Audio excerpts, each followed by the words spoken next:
just so happens that I have what you're talking about right here. But this is some really nice tequila. That is fantastic. Yeah. Sincoro, by the way. So let me hold that up to the camera. That feeling. Uh-oh. 0 kilobits. Huh. You know how to read all that stuff, huh? Yeah.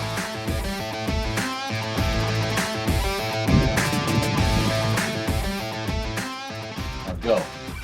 Live. Look. Live. Tech Talk Taco Tuesday. Live from Prump. Valley of the Dirt people, welcome to the show that allegedly is working right now, but we attempt to tell you how to work on your motorcycles, answer your motorcycle questions. So we answer motorcycle and motorcycle product related questions. My name is Jimmy Lewis. I'm the host of this shit show, and we're in the shop again because the studio is broken.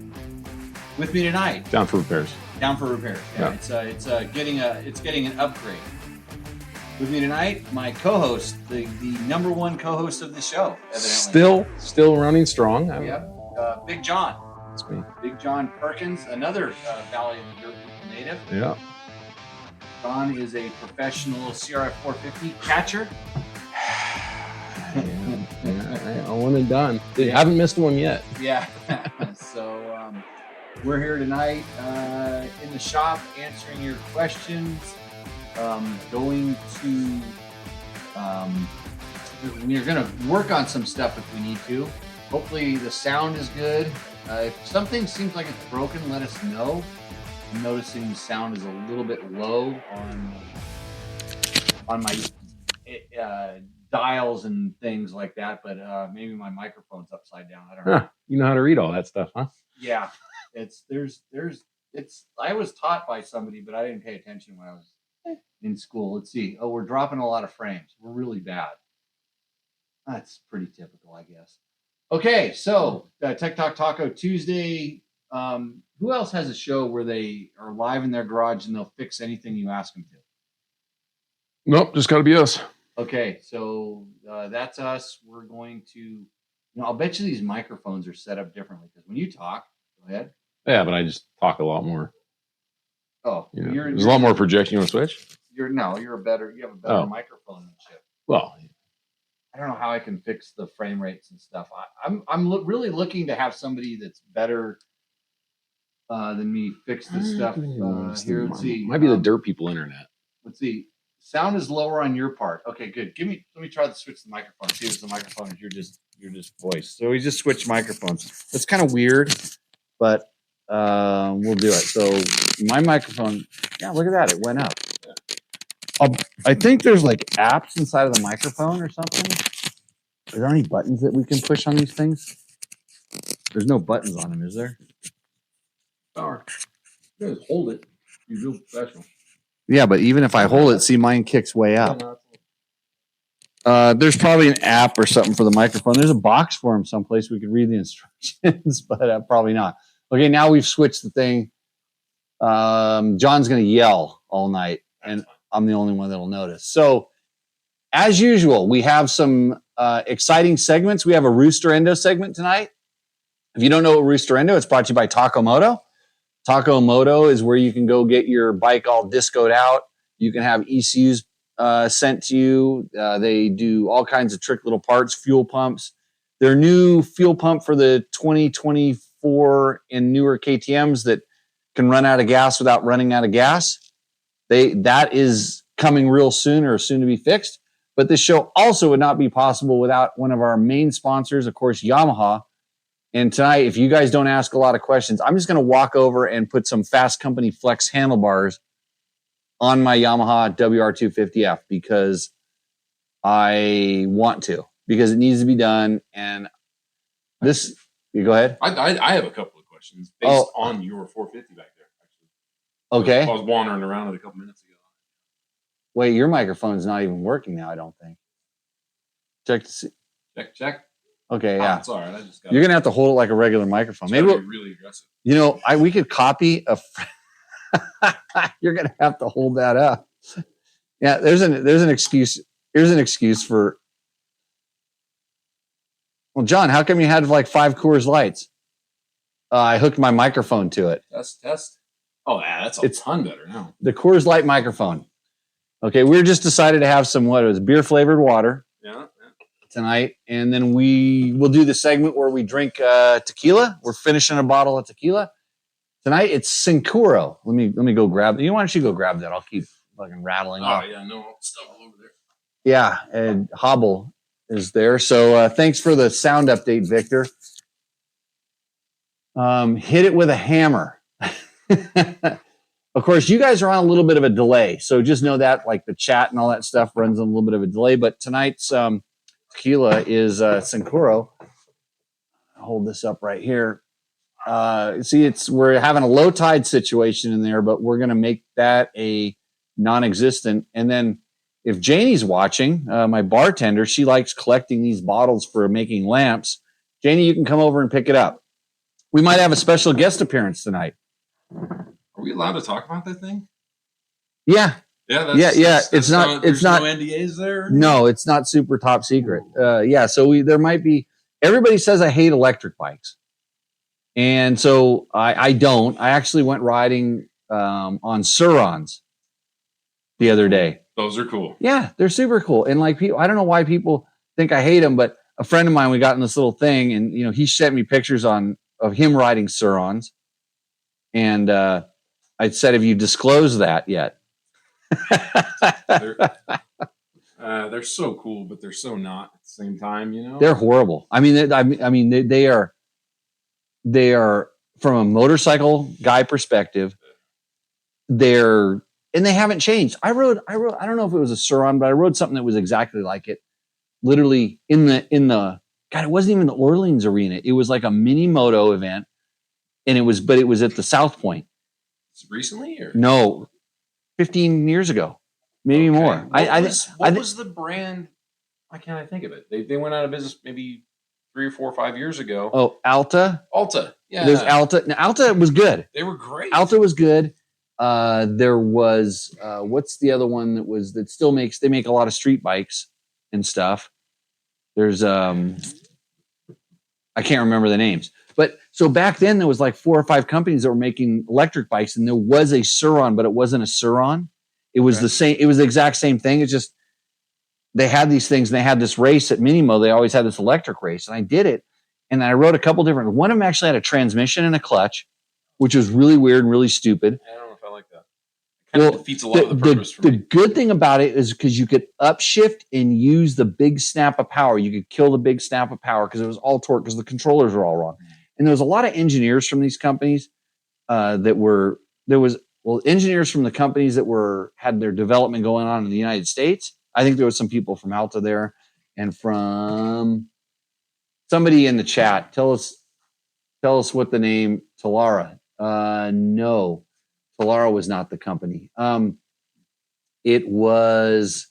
They're like one of the main e-bike commuter bike companies. I try my best not to look into it too much because the problem is there's so many like good sides to it that I want to like, and then there's obviously the manly sides that I don't like, or the lack thereof. Now I don't even judge manly or not manly, and it's kind of it was funny because we went so I rode these things a long time ago, and I appreciated some of the stuff they were trying to do. And other stuff, I said this, they're not ready for prime time. And so my discussion on electric bikes always starts with, so far, the number one best electric bike I've ever ridden was here we go with names again, the OSET. Oh, the guys that make the little tiny kids bikes, trials bikes. Because the issues that I have with the controller, which is your throttle, which makes sense that they would kind of have that dialed because they're trials guys. So theirs wasn't nearly as bad as most of them because most of them were on-off switches and then lost power. And so they were trying all these different things. The battery life wasn't that good. It hasn't changed incredibly, but it has gotten better. All these things that they're working on. And now with the Surons, that's just a platform that everybody gravitated to. They're on. So I rode Surons. They're really fun. You can do crazy stuff on them. If you come from a mountain bike side, and I'm not a mountain biker, maybe they handle okay. But for a motorcycle guy, they're pathetic. Yeah. They're horrific. The suspension on them is kind of, actually, most things on them are kind of junk by motorcycle standards. It's 1970s motorcycle standards. You're going to break it. Yeah, I know they have a lot of problems breaking frames, snapping head tubes off, stuff like they're kiddo things. But then the thing is, you put better suspension on it, then you break the frame. You get all this stuff. So the adventure bike thing over the other side. You need a bigger battery pack. You need to get a different controller. That does all these different things that you can program. And there's all this stuff you can do. It's just like 1970 motorcycles. You buy the motorcycle, you'd send the engine off and have Donnie Lum report it, and they'd weld a pipe up for you. You'd have Kernut build you some shocks or get some Marzocchi forks. Nothing on it was stock. And this is where electric bikes are now. Nothing wrong with that. It's going to grow. And one of these manufacturers is going to figure it out. Because when I walked around that motorcycle show in Vegas, there was 25 different Surons.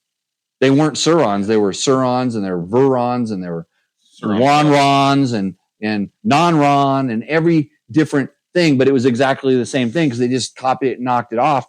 And at some point, somebody's going to say, hey, you know what? This is a pretty nice platform, because Segway had one. Okay. And they actually looked like they looked at the Suron and said, oh, this is pretty cool. We're going to make ours. There was a full-size dirt bike. This was like before Stark came out with the super bike, right? And they raced the Glen Helen 24-hour on it. Suron did. That was a Suron. That was a janky little Suron that the guys, and that guy was there. I talked to him. This was like maybe 3-4 years ago, something like that. He has like a Suron users group, and he's big into it. And he knows how to fix them and modify them. And yeah, they did the Glen Helen 24-hour on a Suron, and they finished. And that's like kind of stepping stones. But I don't hate them. I had fun riding this thing around the whole time. I'm just going, will somebody please engineer some handling into this vehicle? Because I ride TTR 125s, which in the Suron actually has bigger wheels than that. It has 18 and a 21, or at least the ones that I rode had, full size wheels on it. The tires were smaller because it doesn't have the power.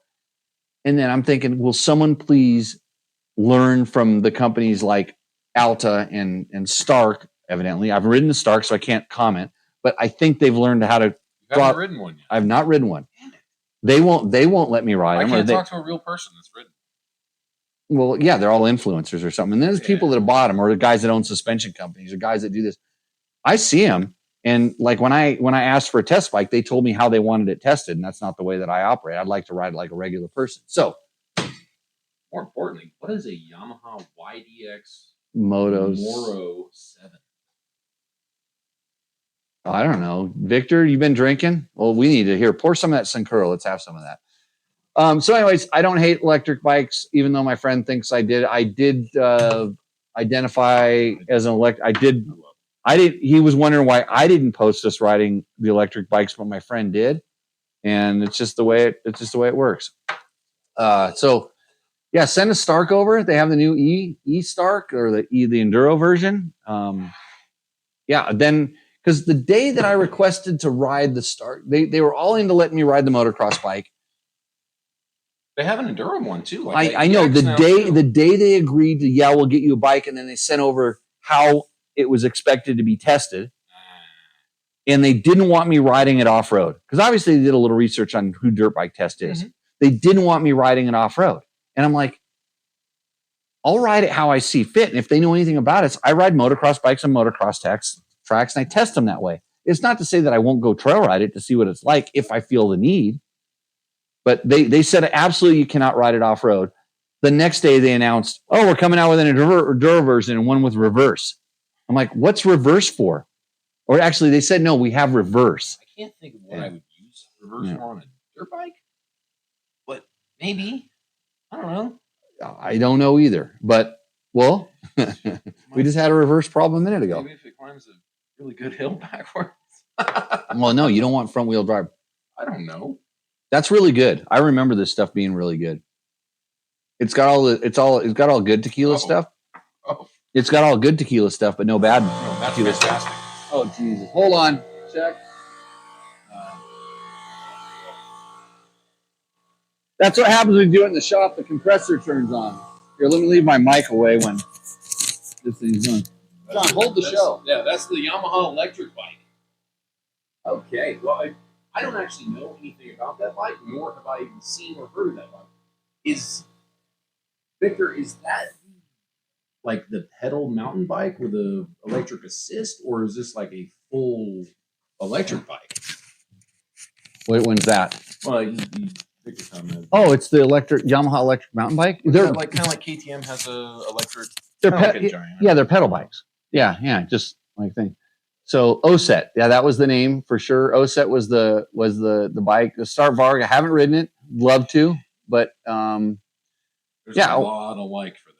But kind of the same thing you were talking about early on with like, throttle response on and off. Like I rode the Altas years ago. Yeah. And I remember jumping on it and it was on like the Glen Helen REM track. Right.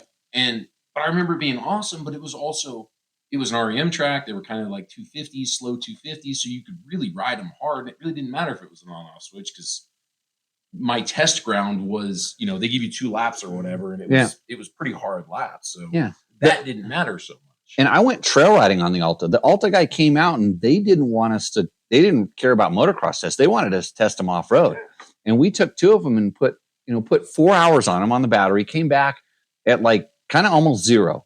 And the guy was a little worried because we went below what you shouldn't, like 20% or something. We kind of did it. But when I started we rode way uphill in the beginning. I mean, we did like a 4,000 foot climb up in the mountains and it was all downhill coming back. And they didn't have regen at the time.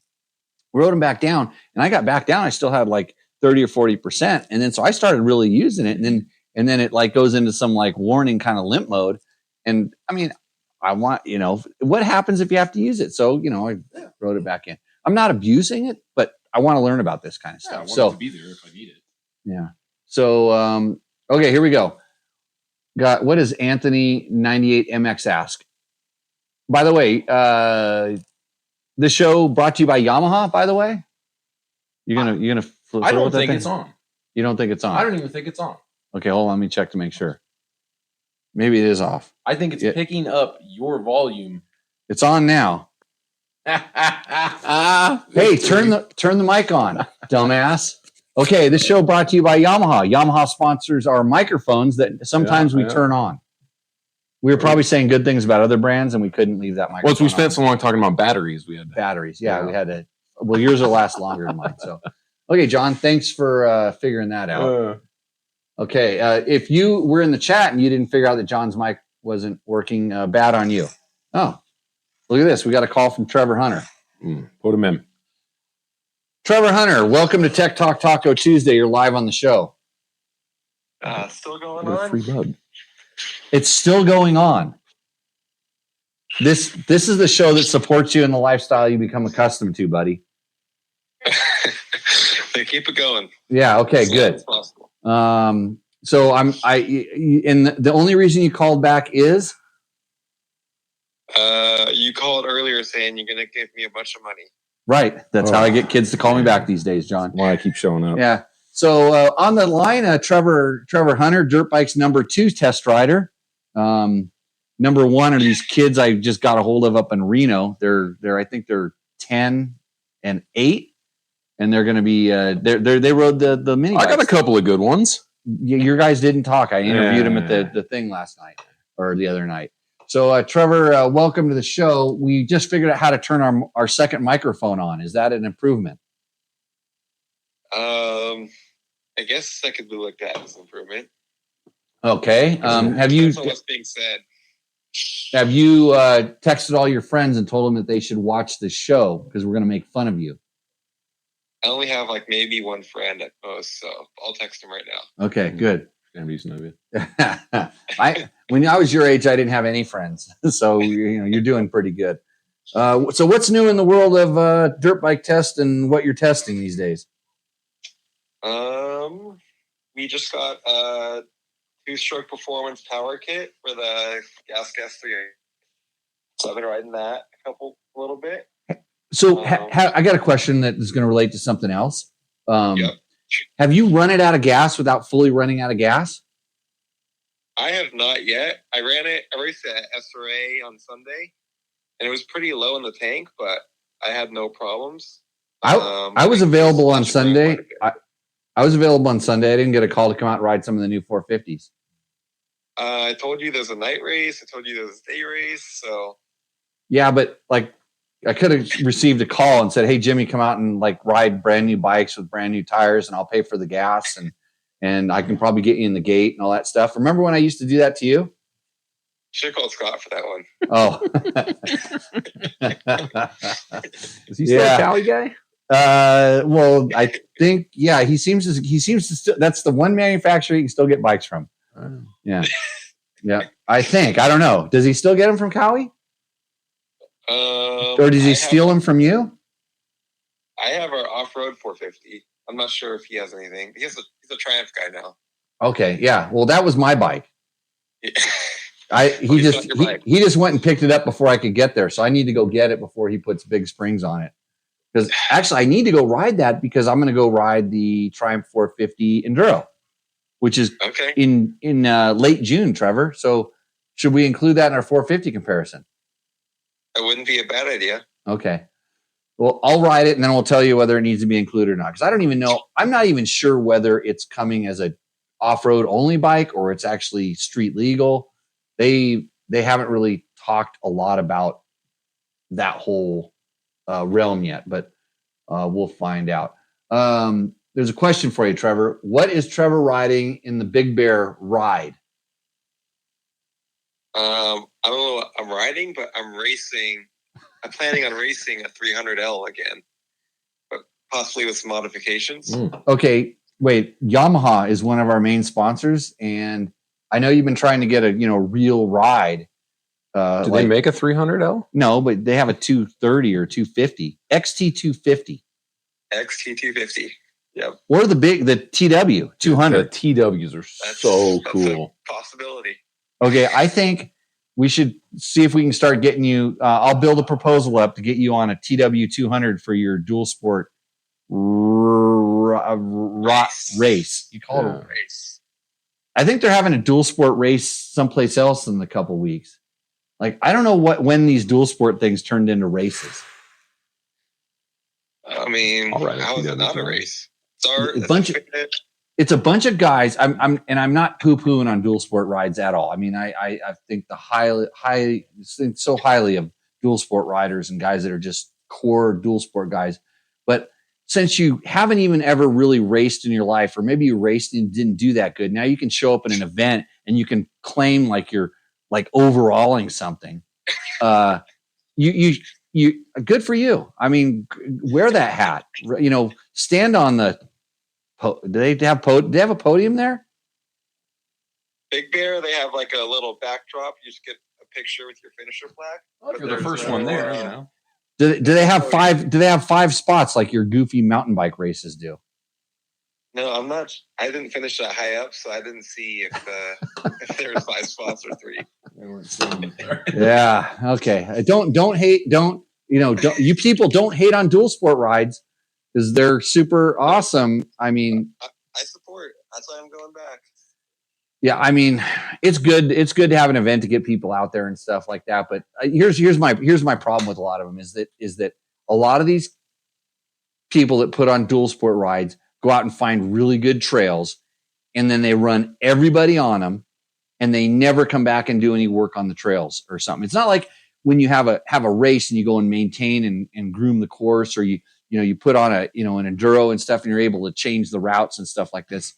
A lot of times these guys go in and just hammer it, and the club or the guy that puts it on just takes the money and runs, and there's no reciprocal to it. And they don't even take the time, the promoter, the club, the whatever, they don't even take the time. They tell people, don't come back here or stuff like that. But it's like, tell them to come back with a Polanski and come back and, put some water bars on the trail or move some rocks or do something good. Like my thing is because it's all club and volunteer, and you should come out and volunteer for a day on the trails that you ride on.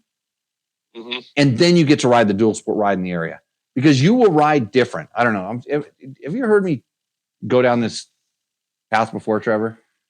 I haven't, but I don't disagree because after riding the Big Bear ride last year, I really, in the moment, I did not want to go back because of how beat up pretty much every trail is on that ride. Heather yelled at me one time for doing a Brody on a fire road, and I never did it again. Oh, Heather, my wife yelled at you. Yeah. Oh boy, a fire road. Oh yeah. Wow. Yeah. Just was backed it in on a These fire are road. these are things that I don't know about my own wife. Yeah. So it was based on that. Yeah. Well, she's listened to me bark at it for a long time, but anyways, and let me be the first person to cast the stone in the glass house, because I used to be an idiot like all of you other guys that are doing this stuff.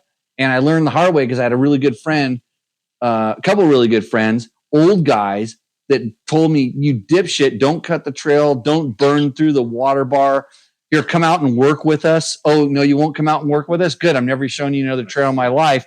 Hey, you want to go on a trail ride? I go on a trail ride with these guys who ride for a half an hour. And next thing you know, we show up and there's a bunch of tools on the trail. Mm-hmm. And guess what? It's like, they're like, yeah, how do you think these trails got here, you little sucker? Pick up that pick. Start hitting these rocks. Here's a rock bar. Learn how to use it. So I know no kids listen to this pod. Did you have 20 of your kiddie friends listen to this thing right now, Trevor? I don't know if it's a good idea to say if I have 20 kiddie friends. Okay, it's 32 minutes into this stupid show. So when you go back in and clip it and make a clip, put this on the Insta YouTubes or whatever they call them, and put it up there and just that last little rant, and then tell them to like and share to their friends. You can do that. Okay, we got a question up there. Mike Romies? Not fully understanding. Street legal 450 Enduro, December or January? Oh, he's talking about the Triumph. The first wave of 450s is off-road only. Maybe he's a Triumph dealer or knows something that we don't. But Mike, thanks for that info. I thought the motocross version was at dealers now. The motocross version is. Yeah. The Ricky Carmichael only edition. Yeah. So you get it, and you get it with a 4 on it. Sweet. So yeah. And is Scott still running the 4 on it, or he put his numbers on it? Has it got 57 on it yet? Does Scott know we give him this much crap on the show? They'd have to tune in. So I would think he'd have to pay attention, which I don't do either. So probably not. Okay, let's never tell him, because I hardly pick on you at all unless you're actually physically on the show. On the show. Yeah. I shot a bunch of photos and video of him last week on the Triumph. I don't remember what number he had on the bike, actually. Isn't it weird how you don't see this kind of stuff? Well, we just got a bunch of questions.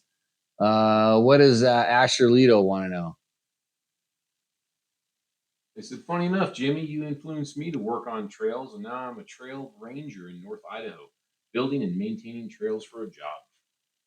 Oh, he took Brian's old job. That's an awesome gig. Yeah, he was living in he was living in Idaho. No, Asher Lito was in San Diego on a DRZ. He was the guy that kept asking. He wanted to race his DRZ in District 37 or District 38 or 36, 38, I guess it was. Okay, what does Utah Desert Racer want to know? That's going to lot for me. What was the name of the first mainstream electric dirt bike before start? I think we were just talking about that. Alta. Yeah. Alta was. But we're thinking of the name of that other company. We still haven't figured it out. It was the company. No, it's still there. They're based there. They're a Bay Area company. They have an adventure bike. Someone should figure it. Yeah.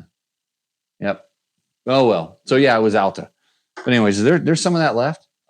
I want more, please.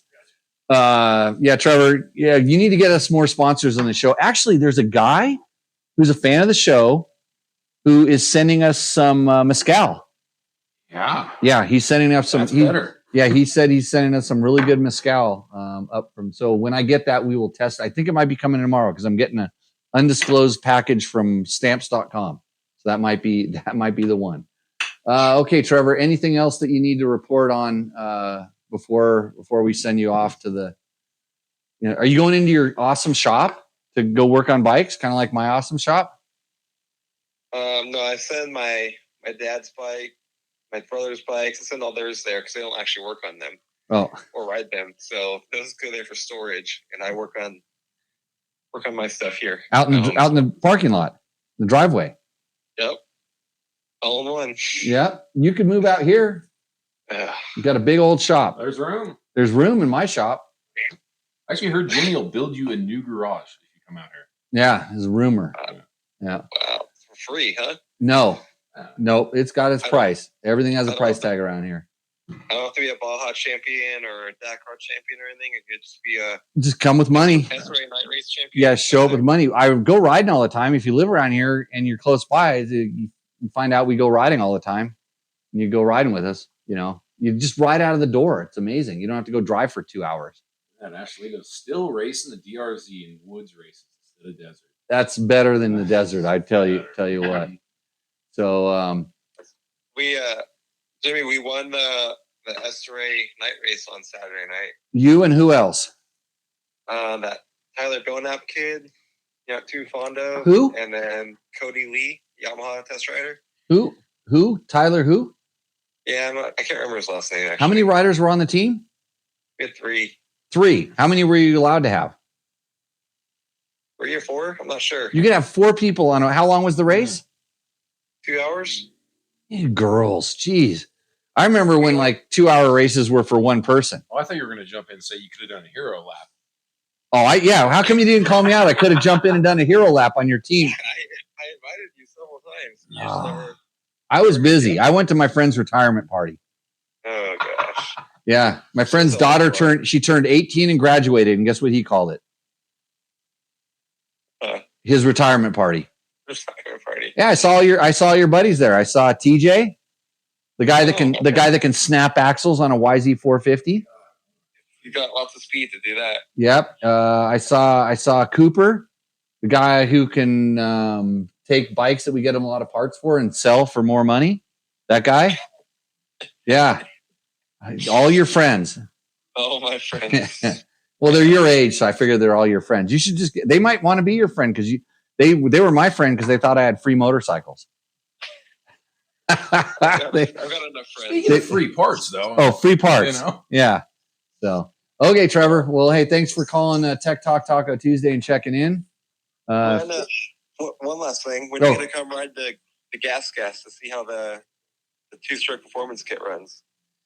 I should hop on a motorcycle riding right now like the kids down the street.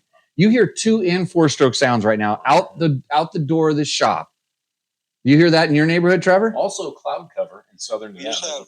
In our neighborhoods. Yeah, there's actually snow up on the mountain right above my house right now. It came today. So it rained at Glen Helen today. That was nice. Yeah. I wish I was there. I was doing something different.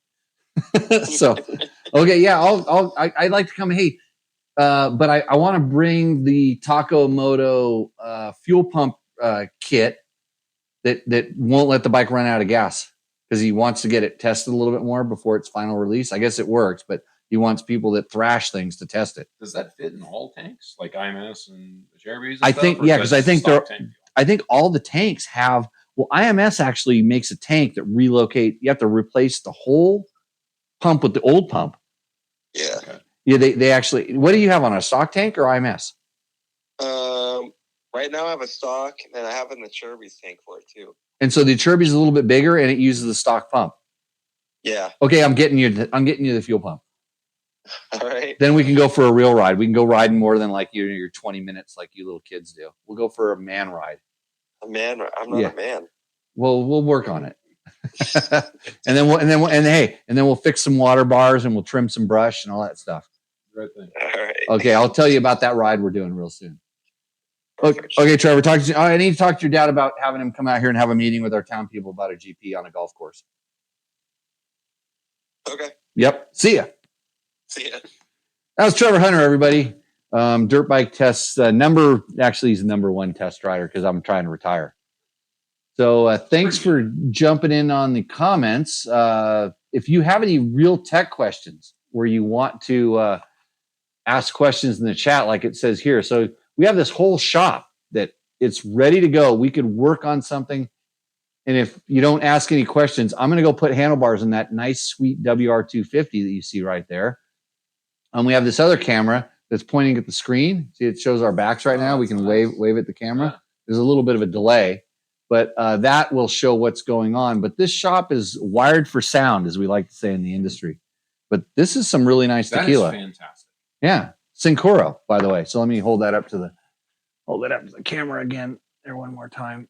In case you were wondering which one we're having tonight. That's for it's a nice looking bottle. It's probably pretty expensive. I have no idea how I got it. Somebody they like me more than I think. And they got us that. So honestly, the bottle's shaped not like my kid's riding style currently. What's that? Crooked or straight up and down? Straight up. Oh, he's got the adventure bike riding style. Forward. Oh, I can't shake him of it.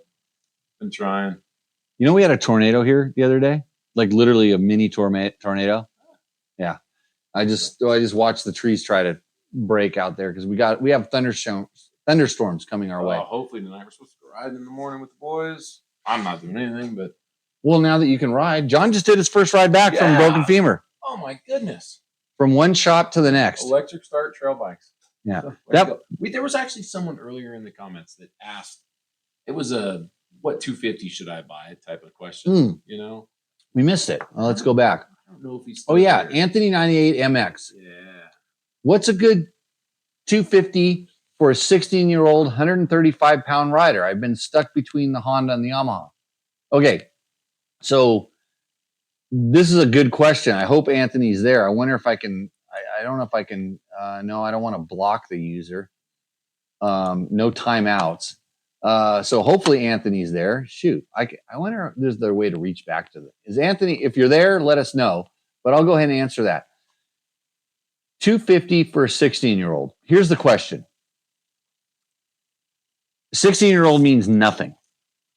Okay, so I like it when people ask, questions, but you give us a little more info. And I was this size at 16, so yeah, and when I was 16, I was a pipsqueak. Yeah, I was tiny, so it'd be better if I have a 150-pound 5'2" or 180-pound 5'9", something to the size. Because when you go 250, I think I said 135, which is I think pretty small for 16. Right, and here's the no. Did he say? Yeah, 135-pound rider. What's good? Oh, 135-pound rider. How tall is he? Because 135 pound is tiny. And what are we talking about? 250? Are we talking about CRF or YZ? Or are we talking about TTR or CRFF? It's a hard question. It's a hard question. That's where I was going with. If you can be a little bit more specific with the questions, or at least after we don't answer your question for 10 minutes, go, you dipshits, you're more interested in that bottle of tequila than my question. Yeah, would you answer it? All things considered. So let's go to Ashley's question. We'll roll back in when Anthony comes because we're all running on a little delay. We've dropped 2.6% of our frames. I need to upgrade my computer. What's happening? Yeah, well. Let's answer this question. Okay, Ashley's question. Before I get all spun up. Let's see. One of our Rangers bikes is a 2020 KTM 300 XCW. There's our Tornado. Oh, I smell rain too. Okay. It's mostly stock. FMF exhaust is the only mod. I assume that's for the spark arrestor. It has good mid but terrible low and top end power. Struggles to idle too. Need tips to improve the ride. Ashley, so number one, since it's a Ranger bike and you probably have a good relationship with the dealer that the Ranger bought it from, and they usually have a contract and a maintenance schedule and stuff like that, take it back to the dealer and have them make sure it has the latest mapping inside of it. Because there's a lot of different maps, especially 19 and 20 versions. There's a lot of different maps, but the one that they will put it in now is really, really good. They kind of have a final version. They're not making that bike. It's a little bit different now. Yeah, but they've ironed it out. They've ironed it out. They've got a good map. Get that map and put it in. Don't go down the I want to put this on it or that on it or different CDI. Just go get the latest upgraded map and see if that helps. Aside from that, some things that cause it to do what you're talking about doing, which is really strange that it has good mid, but terrible and low and top. Usually it's good mid, good bottom, one or the other, and mid and bad top or not as responsive enough. Which that's not so much for TPI and TBI type bikes. But like in the carbureted days, you know, 2-strokes would be, you could have very little compression, but with RPM, they still made good power up Right. top. So that was why a lot of people would like have a hard time figuring out like, oh, my bike's junk, because they're like, oh, it lost some bottom end, but it still screams on the top end. That was because your rings are worn out. Yeah, but it would heat itself up. It would build compression, and it would make power up there. Yeah, and the pipe shouldn't affect it, but it should have really good bottom and decent mid, but no. But if you're equating no, and this is the problem, is when, again, like when people are describing stuff, I have to be kind of like this. I have to have ESP over here and kind of think. If you're talking about that having really good or not good bottom because it's so smooth, that's normal on a TPI bike. And then same thing, the 300s don't really rev, so maybe that's bad top. Maybe that's just a characteristic of that. If you can put it in first gear, let the clutch out, idle down to almost nothing, and roll the throttle on. You know, and I always say, if you want to check if your bike's doing good, do a third gear roll on. Put it in third gear, idle along, put it in third gear, let it to where it's just about stalling, and then just roll the throttle on. If the bike picks up and pulls and pulls and pulls to the point where it goes, you know, you feel the power build and build and build and build, and then it starts going into over rev, and then it goes, you know, that's probably the way it is. But if you're doing a roll on and it's doing kiki, it's coming on and off, then something's wrong. Yeah, I feel like I'm a broken record every time I talk about fuel injected or TBI, TPI, you know, KTMs and Austrian bikes and stuff like that. But it's so many people confuse what you said, low bottom end, for smooth power delivery. Yeah. Same thing we talked about last 2 weeks ago about the KX450. If you want to what we talk about, go back in the Dirt Bike Test archives of Tech Talk Taco Tuesday. John came in episode 3, 4. That was early. Early, back when we were doing it in a Mexican restaurant. You could hardly hear it. Sound is horrible, kind of like this show. The video quality isn't that good. I really got better. Kind of like this show. Yeah, nothing's really improving other than I don't know what's improved. We're just 247 episodes deep in this mess. Rolling good. So anyhow, yeah, you don't want to sound like a broken record, because a lot of times we have new people that listen to it, and then sometimes people listen to this and then they'll comment on it later on in the comments when they're watching on the YouTubes, or they send us an email. It's my name @dirtbiketest.com. If you don't know what my name is, I say it enough where you got to figure it out, because I don't want because you know those AI robots that they're building. I said bad things about them on episode like 150. Can't wait for them. They're coming back to get me. Yeah. I got a message from my electric bike magic person. I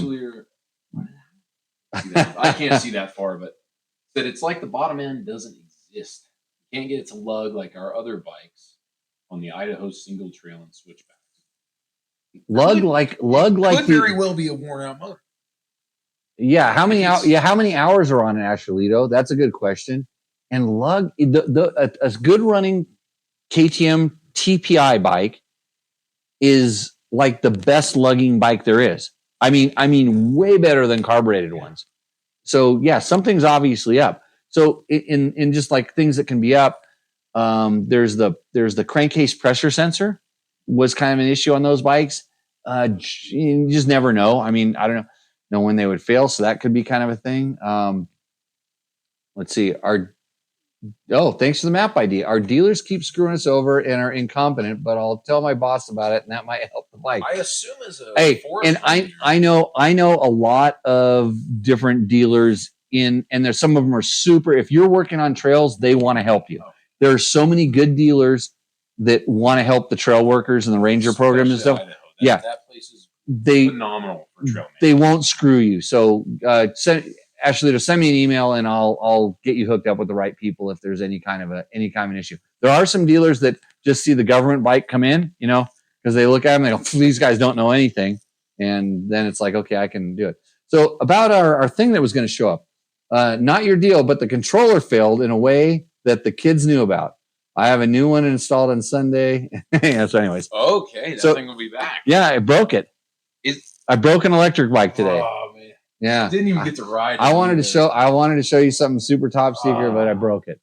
So, and I didn't did you see me do anything mean or abusive? I don't know. Yeah, I don't know. You barely got your leg over it. Yeah. Favorite tequila? That right this second. I'm going to go. The Syncuro right now is winning the war right now. But Joshua, so right now, and I'm going to do a tequila podcast. By the way, I've been threatening to do this. I'm working on getting it all set up. But so right now, there's a tequila called Adictivo out of Mexico. I've heard. But it's the Mexican one that's really good. And then there's another one that's yours. I made it special for you. I'll take that other one over there. It's next to the 2-stroke oil. There's an Adictivo that's really good. Of course, I'm a big fan of the Clase Azul, and then the other one is Don Cayo. You can't get that in the United States. Do you like the Clase Azul Añejo? I don't like their Añejo. The black bottle, not the hard black bottle, like the tinted bottle. The super expensive black bottle, the Ultra Añejo. No, the regular Añejo. It's like have you had that with us? No. This stuff's $2,800. Oh yeah, no. That's really good. But the more that, and George says he replaced it with Kirkland. He says he took all the real good stuff and replaced it with Kirkland. But it's really good. I mean, the thing is, we brought some back from Mexico the last trip I went down there, and we had to taste it, and we couldn't figure out where it fit. So we started bringing out all of our other bottles. And that came out. And I mean, there might be this much in the bottom. It is a little tiny bit. So I stand by the white and blue Clase Azul. The Reposado. It's such a good tequila for that price range. And I think this Syncuro is the same. If that's in the same price range, we could probably check. Somebody out there in the internet's world, check the price on a Syncuro tequila. This is a Syncuro Añejo. And then check it to a Clase Azul Reposado. Yeah, I think a Reposado is like 200, 220, something like that. Is it that much now? It was 120. Oh yeah, I don't think it's been that in a handful of years. Yeah, but if you're looking for a price point in the United States, if that's $120 bottle of tequila, I'll buy 10. Yeah. So in the United States, there's another one called Loma Azul. That's a good price point tequila. Hey, I should save this for my tequila podcast. But anyways, thanks for asking that question, Josh. Let's see. I'm going to the store tomorrow. Going to scoop up some stuff and going to try it out. How often do you repack your muffler on a dual sport? I spent 2.5 hours this afternoon repacking the silencer on a KTM 50. Jimmy, that needed to be done, by the way. I done it that day. That day we showed up out there, I had done it that morning. So did you pack it super tight? I did it.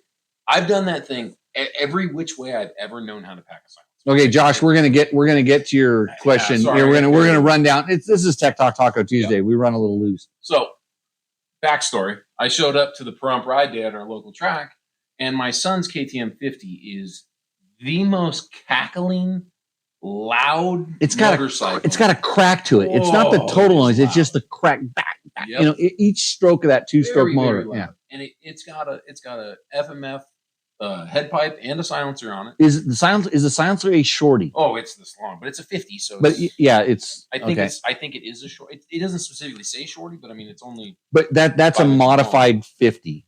Yes. Okay. Yeah, it's a rowdy 50. But granted, so I've packed it 20 times since I bought the bike. Right. And sometimes I get it pretty quiet, and most of the time it ends up cackling like that. I've packed it as loose as possible. I've packed it how I normally do it, which is just basically roll it up and stuff it in there. Right. It's not too tight, not too loose, kind of somewhere. That's the way you're supposed to do it. That's how you're supposed to do it. I did all 3 of them today. I spun it as tight as I could possibly get it. Put the bike. This is true dirt bike test style. Yeah. No, I like this. So I'm interested. Started the bike, cackled super loud. I took it apart. I filled the 30-degree tip on the exhaust pipe. Yeah. I filled it with packing and crammed it all together. Still cackled because I was thinking maybe there was some reverb that happens in the back of the tip. Pulled it apart. Did it normal. It got a little bit better, but it was still really normal. loud. Meaning kind of light, just not fluffy. Still fluffy. Has fluffed it. The 4th time I put it together, I took and I'm running it's the Tusk Rocky Mountains mat, not like the stringy stuff, like the mat of right. It's kind of like a compressed. Yeah, it's hooked together. I might have some here. I took that and peeled it apart and packed it so loose I didn't think it would work at all. I figured it would all blow out. I mean, it was like barely in there. Yeah. And it sounds like a regular motorcycle. I mean, it's like I put half as much in there as I normally. Okay, so if you want to support Dirt Bike Test, by the way, he just said Tusk. Go to Rocky Mountain MC. Click through the link on dirtbiketest.com and we get a small portion. John, when you bought that stuff, and it was here in a day, right? Do. Did you go through the Dirt Bike Test link? Do. Oh, yeah. Do. I like getting that $135 check a month from all my friends. I even asked you if you made me money. So you guys, if you want to help, feed my cat who's cruising around right here right now, she's going to get weighed on our scale. Hey, we're going to weigh a CRF 150 and a TTR 125 in a second. But so back to dual sport packing. Right. So the repacked muffler. Here's the thing about it. Depends on the muffler you're using. If it has some sort of sound suppression device internally in the muffler, whether it's a spark arrestor on the front or the rear, or it's got a resonance chamber inside of it, those things create heat. That's what they do, and so it can be hard on the packing. So you have to have good packing, some good heat resistant packing in there, because there's a lot of crap packing you get for cheap, but a lot of times, and you'll find out with this Tusk stuff whether it's long lasting or not. The first time you've used it, right? No. You've been using it. I keep putting in that bike, but I keep throwing away good packing because you made it too tight. Well, I'm like, something's wrong. The last time I did it, way too tight. I mean, I did it as tight as I possibly could because I was just trying. Yeah, and so when you pack the packing too tight, it doesn't allow the sound to get in. So what I was going to suggest is actually on that bike, cut the packing in half, pack it tight in the beginning, and loose at the end. Oh. And maybe even encourage some sort of a kind of a gap in the middle, and because the sound waves are bouncing around through there, and if the packing's super tight, they don't really go in. That was definitely the loudest I had it, was because I packed it. I mean, I rolled it as tight as I could, and then I masking taped like a loop around it to keep it together. I mean, it was tight. Yeah. But I was, at that point, I was just looking for anything. You don't want it too tight. And so how often do you repack the muffler on your dual sport bike? Like I said, it depends on how hot the muffler gets. The hotter muffler gets, the harder you're riding the bike, meaning a high RPM harder ride you're riding the bike. Tend to do that more anyways if you're trying to pound pavement for a while, right? Say a 450 or a 500 or something. They can go out, but I probably get 150 to 200 hours on an FMF Q that's a stock Q.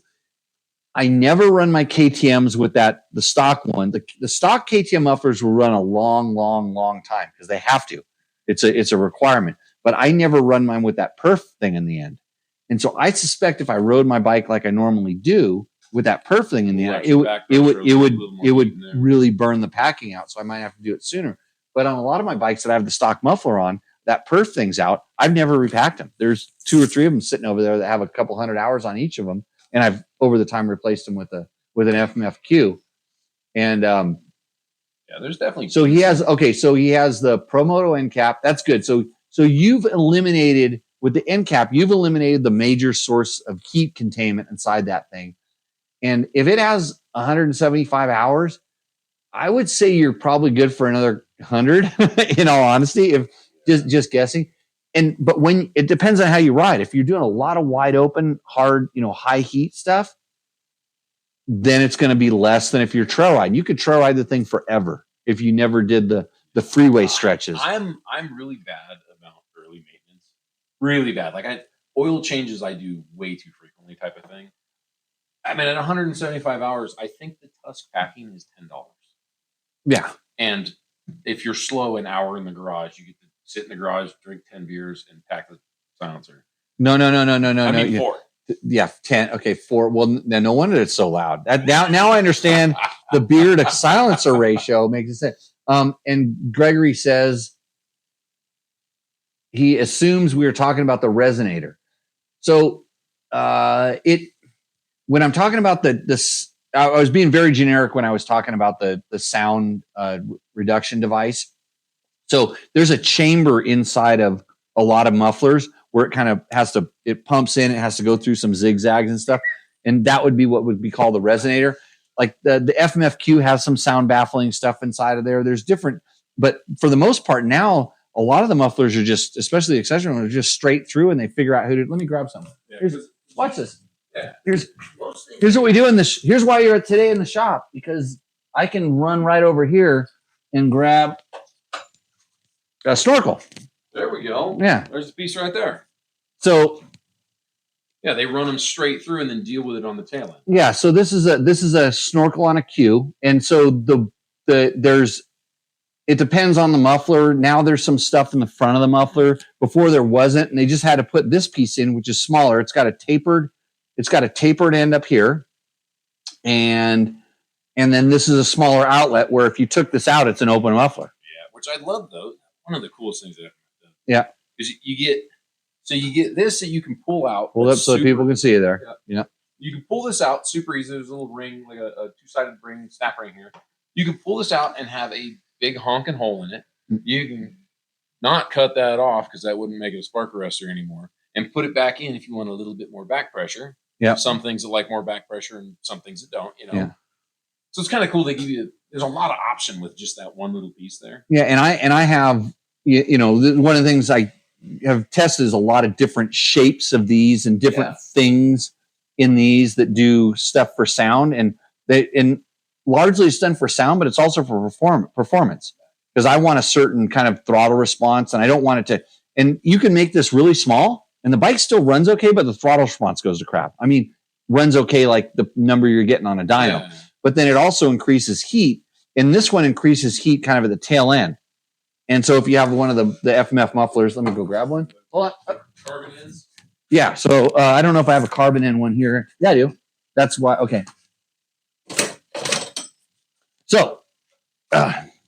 So when you have here's an FMF.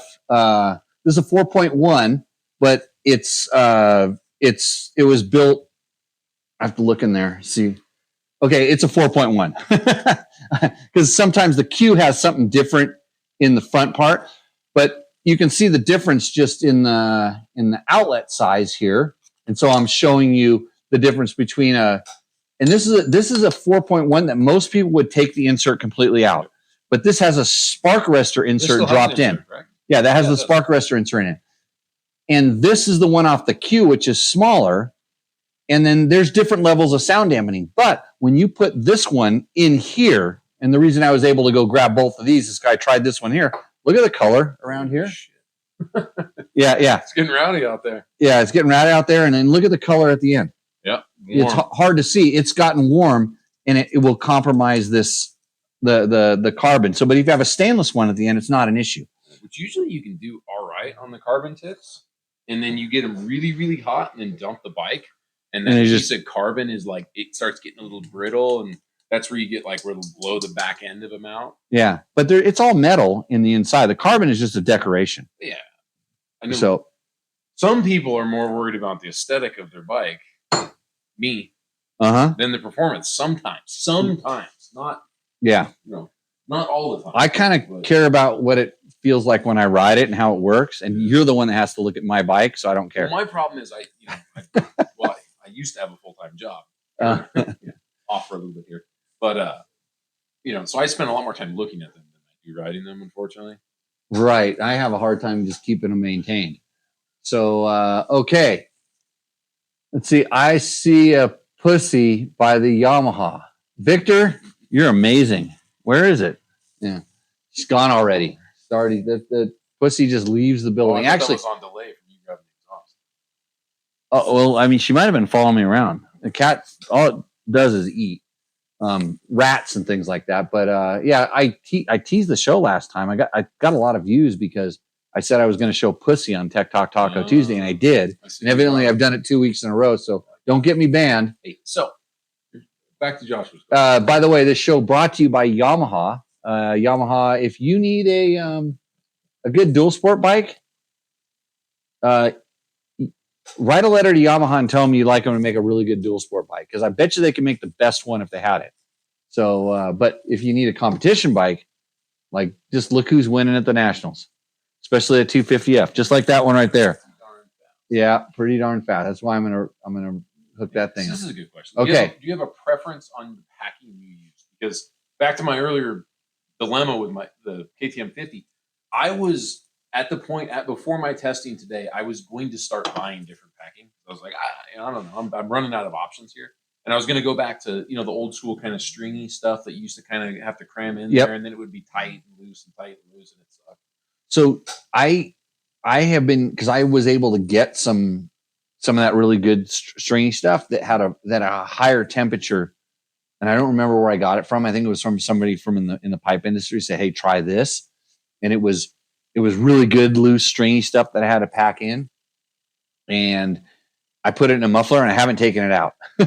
So, but if you're buying it from a, and that's a sign of a good package. There was a company back then, I think it was called like Silent Sport or something, that had some really good high end packing, and it was noticeably different. Like it was a half a decibel back when we were chasing decibels trying to get it. So if you're buying packing from a muffler manufacturer, a reputable source, like I'm sure Rocky Mountain does a good job of sourcing the Tusk packing. It's probably super generic and stuff like that. It's wildly upsetting that they plaster Tusk on everything. Yeah. But it's, I swear, everything I buy that's Tusk, it's like decent. 8 out of 10 times, it's pretty good. And I got in trouble back when I was at Dirt Rider magazine because I allowed a test of a Tusk lever, like some cheap clutch perch. It was like $7.99. That the kid that did the review on it said it rattled like it was on a Harley. I mean, it was just loose. It's just a fitting one. It did rattle when you revved up the thing. The suture went ding, ding, ding, lever went like this. But you know what? The lever worked for $7.99. Some kid that can't go riding his bike because he only has $11 to his name and he wants to go riding his bike. He can afford this one, where every other one was $45 and the stock one was like $90. And so I don't know. We gave it like I don't even know what the rating was, but it was like 7 out of 10. Yeah. But we said it rattled but the Tusk stuff, in my honest opinion, I always hate to say that because it feels like I'm lying. Because I'm honest. I know I don't always lie. The Tusk stuff, those guys actually test the stuff. Look on that. Like you see Tusk and Lex and things right there. Is that Tusk? Oh yeah. Okay, yeah. So it's around here. And I got the same ones, and I've been using these for. Yeah, I use the stuff, and it's not to say that is Motion Pro better. Yeah, is Koa even better? How do I know? I have them. I've used them, but when wait, pussy alert. Yeah, which I mean, given the option, I'd love to have my, caught one. Yeah, given the option, I'd love my toolbox at home to be filled with Snap-on tools. Wouldn't we all? But yeah. You don't want to die with a $4,000 exactly. Those things are probably 10, 15 years old. Yeah, and they're there because I just wanted to have an extra set because I'm a good one someplace else, and it's like different things. So if you're looking for a cat, this cat sponsored by Promoto Billet. This Selma is brought to you by our Fast Company. Hold on. Oh, we should do Fast. If you have a cat, you need a Fast Company torque wrench. So. Because if you have a cat, there's no reason that your spokes would be properly torqued. You'd be spending all your time petting your cat like I do. So when I do go to pet my cat and then I realize I need to torque my spokes, this just looks like a metal rod right now on the show, but it has all these different things that you just plug that in there, and it's a torque wrench. And if I were to walk over there and I could get a W wheel. Another. I still stand by. Now I don't know who all is making these. I think actually Tusk makes one of these. They probably have a knockoff. Yeah, and they did some version of it. But for the longest time, I want to say Fast were the only people that had one outside of like the industry. So Koa again, this is a specialty tool company out of Japan. They make the Super Sano stuff that's impossible to get here. And you want to here put a tip in there, and you might be able to bend it right now. But just. Yeah, and here, hold on. Let me get that click right here on the. That's the sound of a perfectly torqued spoke. Yeah, and there's a little detent in there, so it gets it straight with the torque. But it's at the end of the day. So you know how you said you want to have a Snap-on toolbox? Yeah. So when you want to just you may not have a Snap, you might have a little Harbor Freight in your toolbox. You should have a Snap-on. But you pull that thing out, and then people go, oh, that guy knows what he's doing. Yeah, well, because the thing is that I don't care what the debate is. The most neglected thing on a motorcycle has to be the spokes. It has to be. It's something that. I mean, I think people take it for granted, but I don't. Well, see, I don't. There's the problem is I don't neglect the spokes. Like I know when I get a new bike that I have a routine for. I usually, if it's a lot of the bikes that I get are prepped magazine bikes. So somebody did what I would do, which is when they got the bike out of the crate, they went and took a spoke wrench, a good torque spoke wrench, and they went and checked it. Most people don't have this. I have a torque wrench in my wrist, even though they don't work very well for all the other things. Though. Yeah, they work. It clicks just like a torque wrench. But when I want to make sure how I calibrate my wrist is with this particular tool. I still stand by. I would say 9 out of 10 people that own and ride motorcycles on a monthly basis, like a standard person that rides a motorcycle, has never touched their spokes. I bet it's 9 out of 10 has never touched a spoke before. I maybe okay. I'll go with 9 out of 10, but I want to say 7 out of 10 don't ride their bikes enough to need to like the way it comes from the factory. Just like I mean, how many people check their lug nuts on their car ever? And they drive 100,000 miles. I mean, maybe when they get the tires changed, somebody did it, but do they even know? But if you want to treat your bike right, spoke torquing is important. If you want to do it right, absolutely right. Fast Company. If you want to get a discount on one of these, you do email me. It's my name. It's Jimmy at Dirt Bike Test, which is what we do. Go to Dirt Bike Test, click through the links, and you can get one you probably get one of these at Rocky Mountain. If you want the real one, email me. I'll hook you up with a guy who knows something. Joshua, your question. So for like FMFs and stuff like that, they actually have on the back side, they'll have like Torx head bolts in them, so you can pull these 4 out, and this whole it slides out backwards. The back of it. There are some exhaust pipes that don't, like some OEM manufacturers won't have them. I think these days probably most of them. We'll find. We'll grab a KTM one. Yeah, KTM one.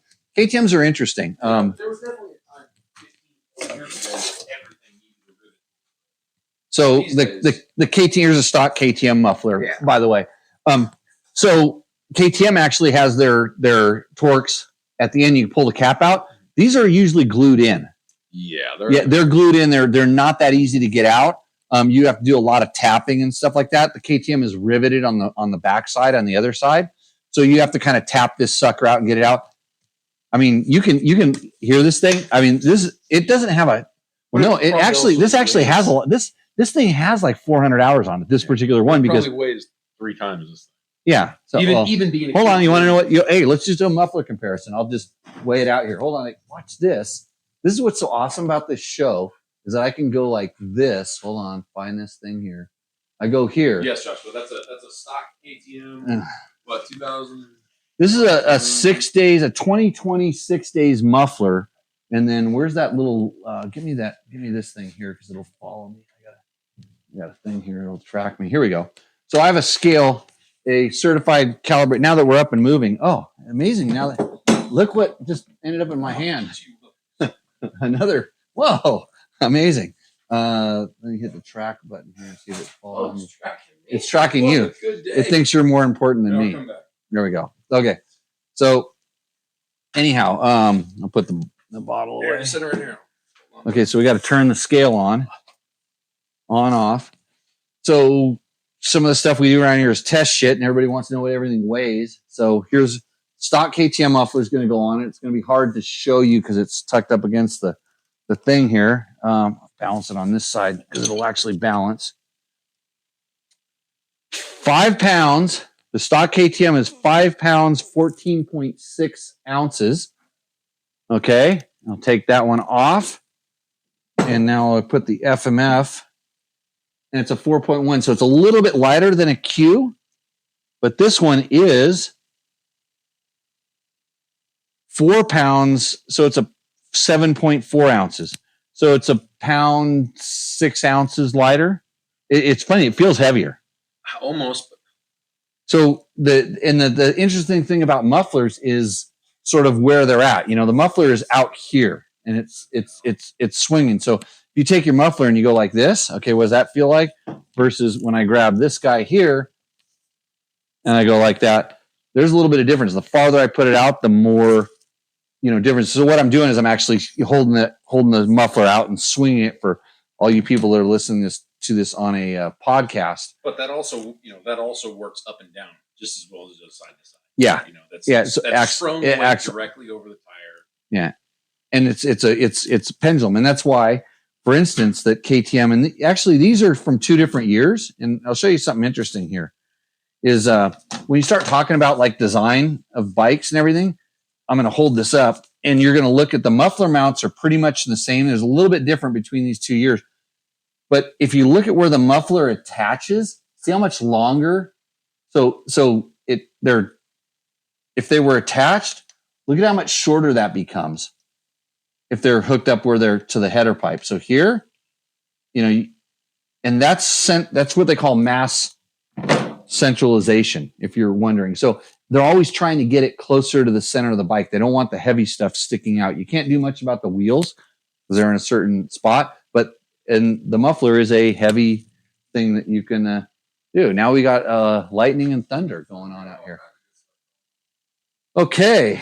So hopefully that answered that question there. Let's go to the thing here. Let's see. So you probably have carpal tunnel in your wrist.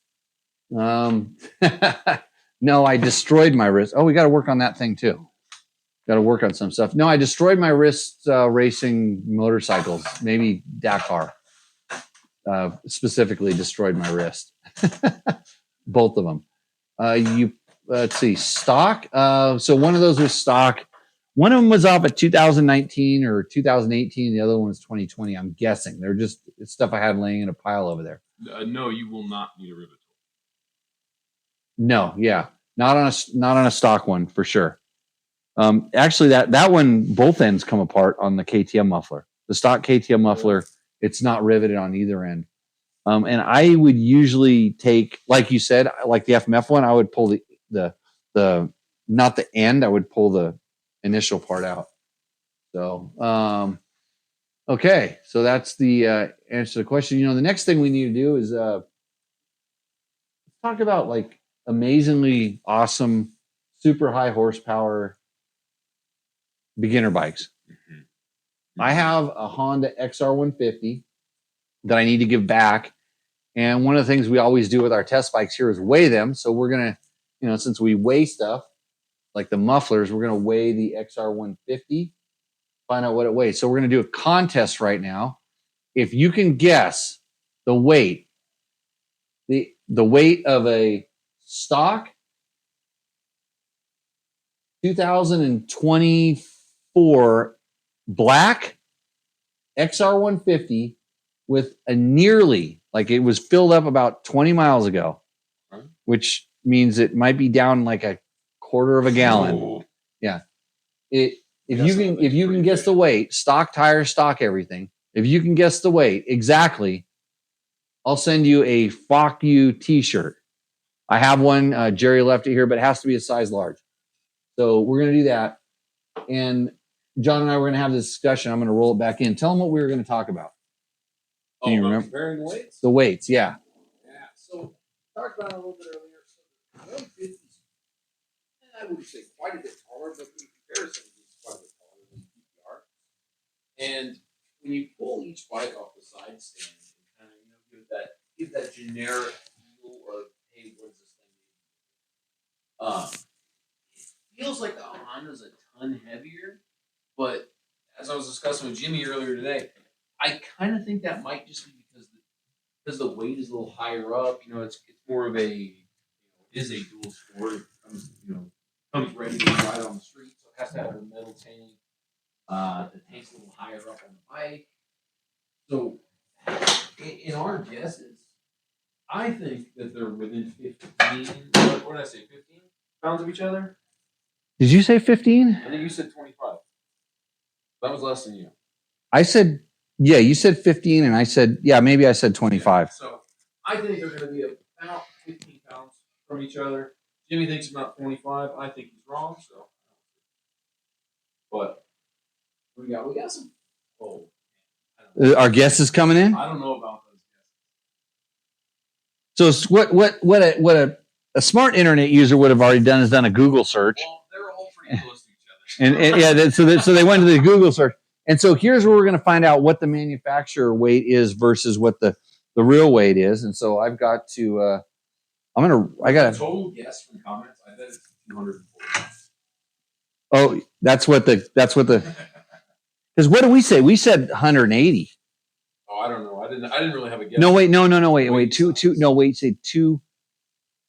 No, what did we say in the beginning? When we just kind of threw it out there. I would say 240. Okay. I need a pen over here. Let me grab a pen off that thing up there on a Sharpie because I got to do math because it weighs the front and 174 sure would be a cool number. That would be a rad bike at 174. Yeah. I don't know that it's like the under 200-pound dirt bike is kind of interesting. Usually they don't have extra strokes. Let's see. I need to find something to be able to write on here. Because there's still, I think, a modern KTM 125 is under 200, right? Mm-hmm. Empty. No, not that. We built back at Dirt Rider. We built a 199-pound 300. FMF actually did it. Donnie Emler at FMF just as a challenge kind of did it. So okay, I got my sheet out here. Let me weigh it here. It's not a small motorcycle. It really is when you kind of get to touch on it. I'm actually really surprised by the weight bias. That's something that kind of is striking me right now. I wish I would have got to ride it a little bit more today, but you can come by and grab it tomorrow. They're taking this thing back real soon.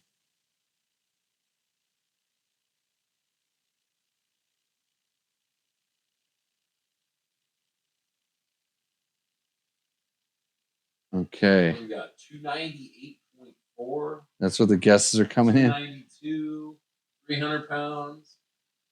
I'm doing the math right now. 276.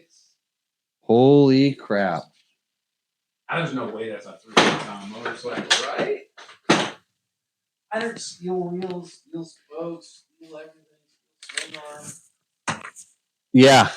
I'm kind of surprised by what. It's an air-cooled Honda, so it probably holds 4 gallons of oil.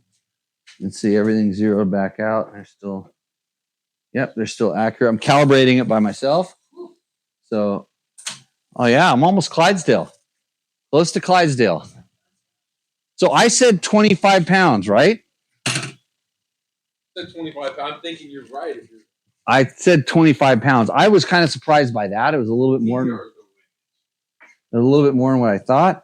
But this is a Yamaha. By the way, Yamaha, sponsor of this show. You want one of the best play bikes known to man because it has electric start and a Kickstarter and high revving 125cc 4-stroke engine. This is a fun motorcycle. I don't think funnest is a word. Funnest? Yeah. Is funnest a word? Undefeated on the flat track. That is the most fun you will have on a small motorcycle. Oh, boy. Since the XR100. I'm just going to say, were you ever wrong? But let me just. Oh, way off, huh? Is it closer to 50? No way. Come on. Okay, let me take it off one more. Just check everything out. We're all back at 0. Okay. Oh, shit. You can see, right? You can see those numbers. I can see the first one. Oh, what? Yeah, let me see. Yeah, let's see here. I just got to write this stuff down real quick. Okay. Here we go. Is that a stock exhaust on it? Yeah. Got a tip on it? No, they come with the new 91 front. And let's see what the rear. Come on, settle down. Here we go. Balance her out. Boys, I am well wrong. I was really wrong too. That's a 125, right? Yeah, TTR 125. TTR 125L big wheel. What is the bigger one? The 230. 230. Yeah, it's still 230 because I got one of those over in the other. Here and there. Okay, gonna run the numbers here. No.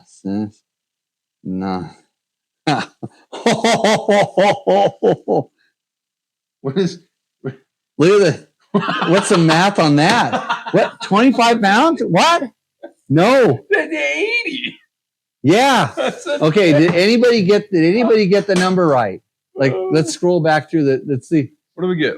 Okay, so you got a couple more minutes to try to figure out the weight I challenge think here. someone did guess that. Did somebody the Honda weight? Did somebody guess the Honda weight? Oh, So close.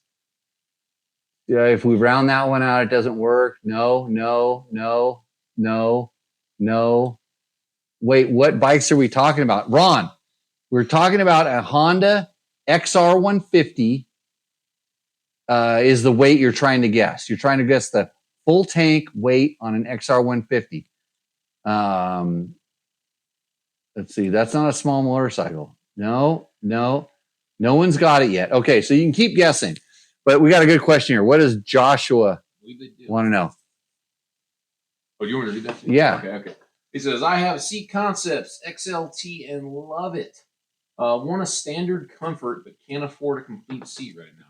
Have the stock seat. Does Seat Concepts sell conversion seat set, aka the foam and cover? Joshua, what bike are you talking about? You have a Seat Concepts XLT. He's talking about the seat. So he's got the XLT version of the seat, but he wants a standard comfort. Is XLT like I think the XLT is like the double wide for the super comfy one. Yeah. Well, I'm not familiar. I'm not familiar. It's kind of funny because I do believe they sell foam and covers. Right. I think they sell them right off their website. You can go in there and yeah, you don't have to get the complete seat. You can buy the foam and the cover for it. And if you go to those XLs or even the ones that are comfort seats, let's see. You know, I know where I can get one of those. Hold on. My pussy's licking itself right now. Yeah, it just so happens that I have what you're talking about right here. That's a new one too. Well, it's relatively new. So I'm going to click the clicker and go to this wide shop here. Actually, I'm going to try the other camera. Let me see if this camera works over here. Try another camera here. So here we go. Okay. So welcome to here we go. So you wanted to see a Seat Concepts and this, and I'll hold it up here so you can kind of see what it is. This is the comfort seat. And I don't know if this is XLT because it's narrow here. I think the XLTs are pretty wide. They get really wide back here. They're kind of fatter. But the reason I used to think this was so, do I want to use the word dual sport? No, dual sport. But if you start looking at like factory rally bikes now, what these guys are running, there's something called gull wings, and they're actually not up at the top part of the seat, but they're kind of down here on the lower where it kind of catches you. So this is good for sitting your kind of fat ass down. And then it's here, so it's a little bit narrow, if you want to get your thing down. But this is their cover. This is because they don't make a complete seat for a Husaberg, so this is put on top of a stock seat pan. Here, let me pull it. There we go. I don't want to do this because they're wonderful to take off. But so this is the stock Husaberg seat that I just popped off. Notice that no tools. Husaberg was possibly the best bike manufacturer known to man, besides Yamaha. And so anyhow, that's your seat.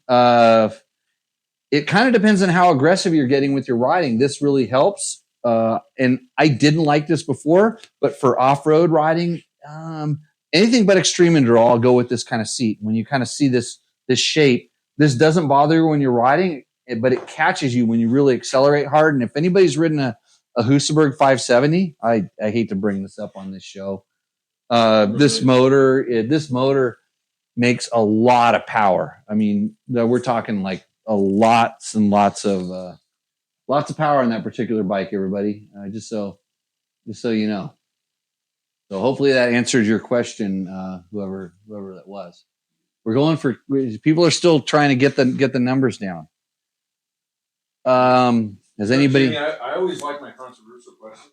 Okay, controversial questions. So you like special segment of the show, but we should probably have some. Hold on, what kind of tequila should we have right now? Now that we got this camera out and it's working, this camera broke on the last show, so I'm kind of happy that it's back. Our next bottle of tequila. There we go. And we'll try this one. We're not killing. This still has a lot left in it. So okay, back to the questions. Oh, anyways, so my question here. So you like the seat concepts because same reason that a lot of people like it, right? So you get the cushion, you get the narrow up front when you stand up, but you also get a little bit of that like calf grab, knee grab. Like I'm taller, so my calves kind of run right about there. Yes. Well, do you like steg pegs? No.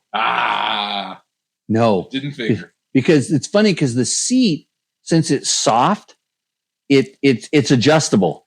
Because I can be loose with my legs and then I can clamp on at a bunch of different positions.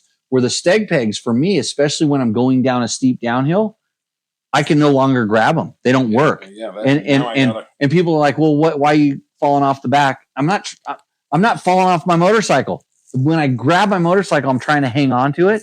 And when I grab onto something, and especially on downhills, I'm kind of going over the bars sort of thing, or I don't want to fall forward. So the seat with it being wide back there, but most of the time it's for acceleration. It's when I accelerate and I just never know exactly where I'm going to be. And the seat's always there where the steg pegs are in only one position. And if I'm not in the right position and I expect something to catch me, it's kind of weird. That's kind of what I figured was going to go on there. Yeah. The steg pegs, if you put the bike on the stand and stand up on the bike and grab a hold of it and go, I'm accelerating hard, they feel awesome. You're like, oh man, if I'm in this one out of the 500 positions I'm going to be in today, right, they feel awesome. The 1 out of 500 positions, exactly. Yeah. Okay. Let's see if we have if anybody's got was Ron close? Ron was close. Yeah. No. Only one guess, by the way. Jake's there. Oh, you know what? Jake reminded me. We've got to do Roosterendo. Oh yeah. Everybody's favorite segment. I was gonna send you one. That's why I asked you today. Oh yeah. Well, you didn't, and you lose because of that. Yeah. So why don't you do your job for that thing? By the way, the show brought to you by fine companies like Bulletproof Designs, Yamaha, Dirt Bike Test. This is the company that brings you all this stuff. There is Fast Company. What else helps us out here? Scott's Performance helps us every once in a while. Climb. Couldn't do this without Climb. I'm not wearing any Climb gear right now, which is really strange in my world. Yeah, and I still need to ask you for codes. Yeah, I got a code for you. Yeah, if you want a little discount, just email me. We have a lot of discounts around here. Is BJ sporting a mullet? Oh yeah. Yeah, there's a mullet there. There's a nasty one back there. Yeah, it's not as good as Ricky's. Hardly even noticed it. I've never seen you taste Herendurus Selection Supreme. I have that, Victor. I do have that in my cabinet over there. Let's see. Our Ranger saddlebags act like steg pegs, and that caused me to endo going down this nasty downhill since I couldn't get back. I hate those things. The saddlebags or steg pegs? I don't mind the Wolfman engineering ones, the kind of low pro. I'm sure there's 10 pairs around here somewhere, but I don't mind those too much. But if I'm riding a bike like that, I'm not. I'm looking for a bike that has some of the stuff on it. It's kind of like the dual sport, adventure bike. So I go between the Wolfman ones and the Giant Loop ones, and they're a little bit different in positioning. The good thing with the Wolfman ones are they're more adjustable. You can actually position the bags where you need. And by the way, if you have some questions about I'm a big rider and I want to know how to set up my bike as a big guy, ask John. He's gone through all the stuff, and he's one of the best people to explain it. Like, he doesn't just go down, I need bar risers and I need low foot pegs and I need tall seat, all this stuff. But I did tell you I wanted to try out some low foot pegs. First time in my life I was going to try them. Hey, I'm the perfect size, and on certain bikes I go to low foot pegs because it enhances the handling character. So, but if you just go to a low foot peg, you could completely screw up a certain motorcycle. So I mean, you also miss what you're looking for by not trying what you have. Right? Yeah, different things. Okay, you're changing the rules or just clarifying? Yeah, how many guesses have you already had? Because I didn't associate names with numbers. I was looking for the correct number. You know how contests work at this show. Oh, by the way, this is not a real contest. It's like a drawing, and we're not.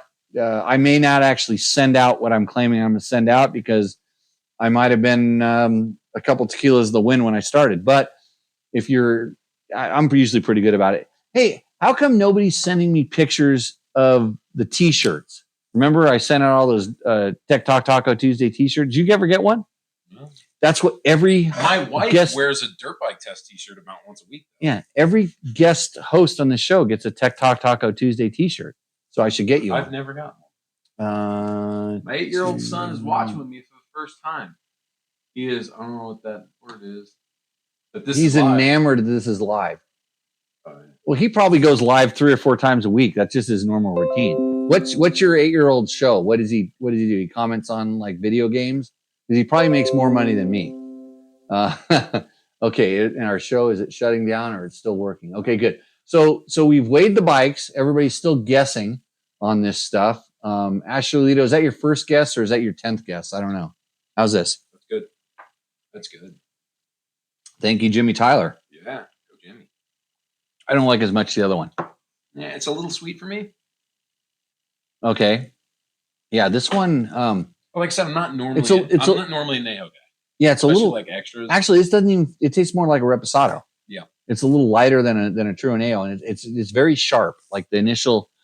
Which I don't mind the sharpness. It just for whatever reason, sweetness. I'm not too sweety. Yeah, it's sharp and sweet, and then it kind of where it should have. I think it should start. If it's sharp, it should build a little bit, but not get raspy, and then not get bad. This one kind of goes, and it fell off immediately. Yeah, which that's like a filter. Like a lot of the Cristianos or stuff like that do that. They have the sharp tequila taste, and then they fall off. So, George. When I go from sitting to standing, my butt never comes off the seat.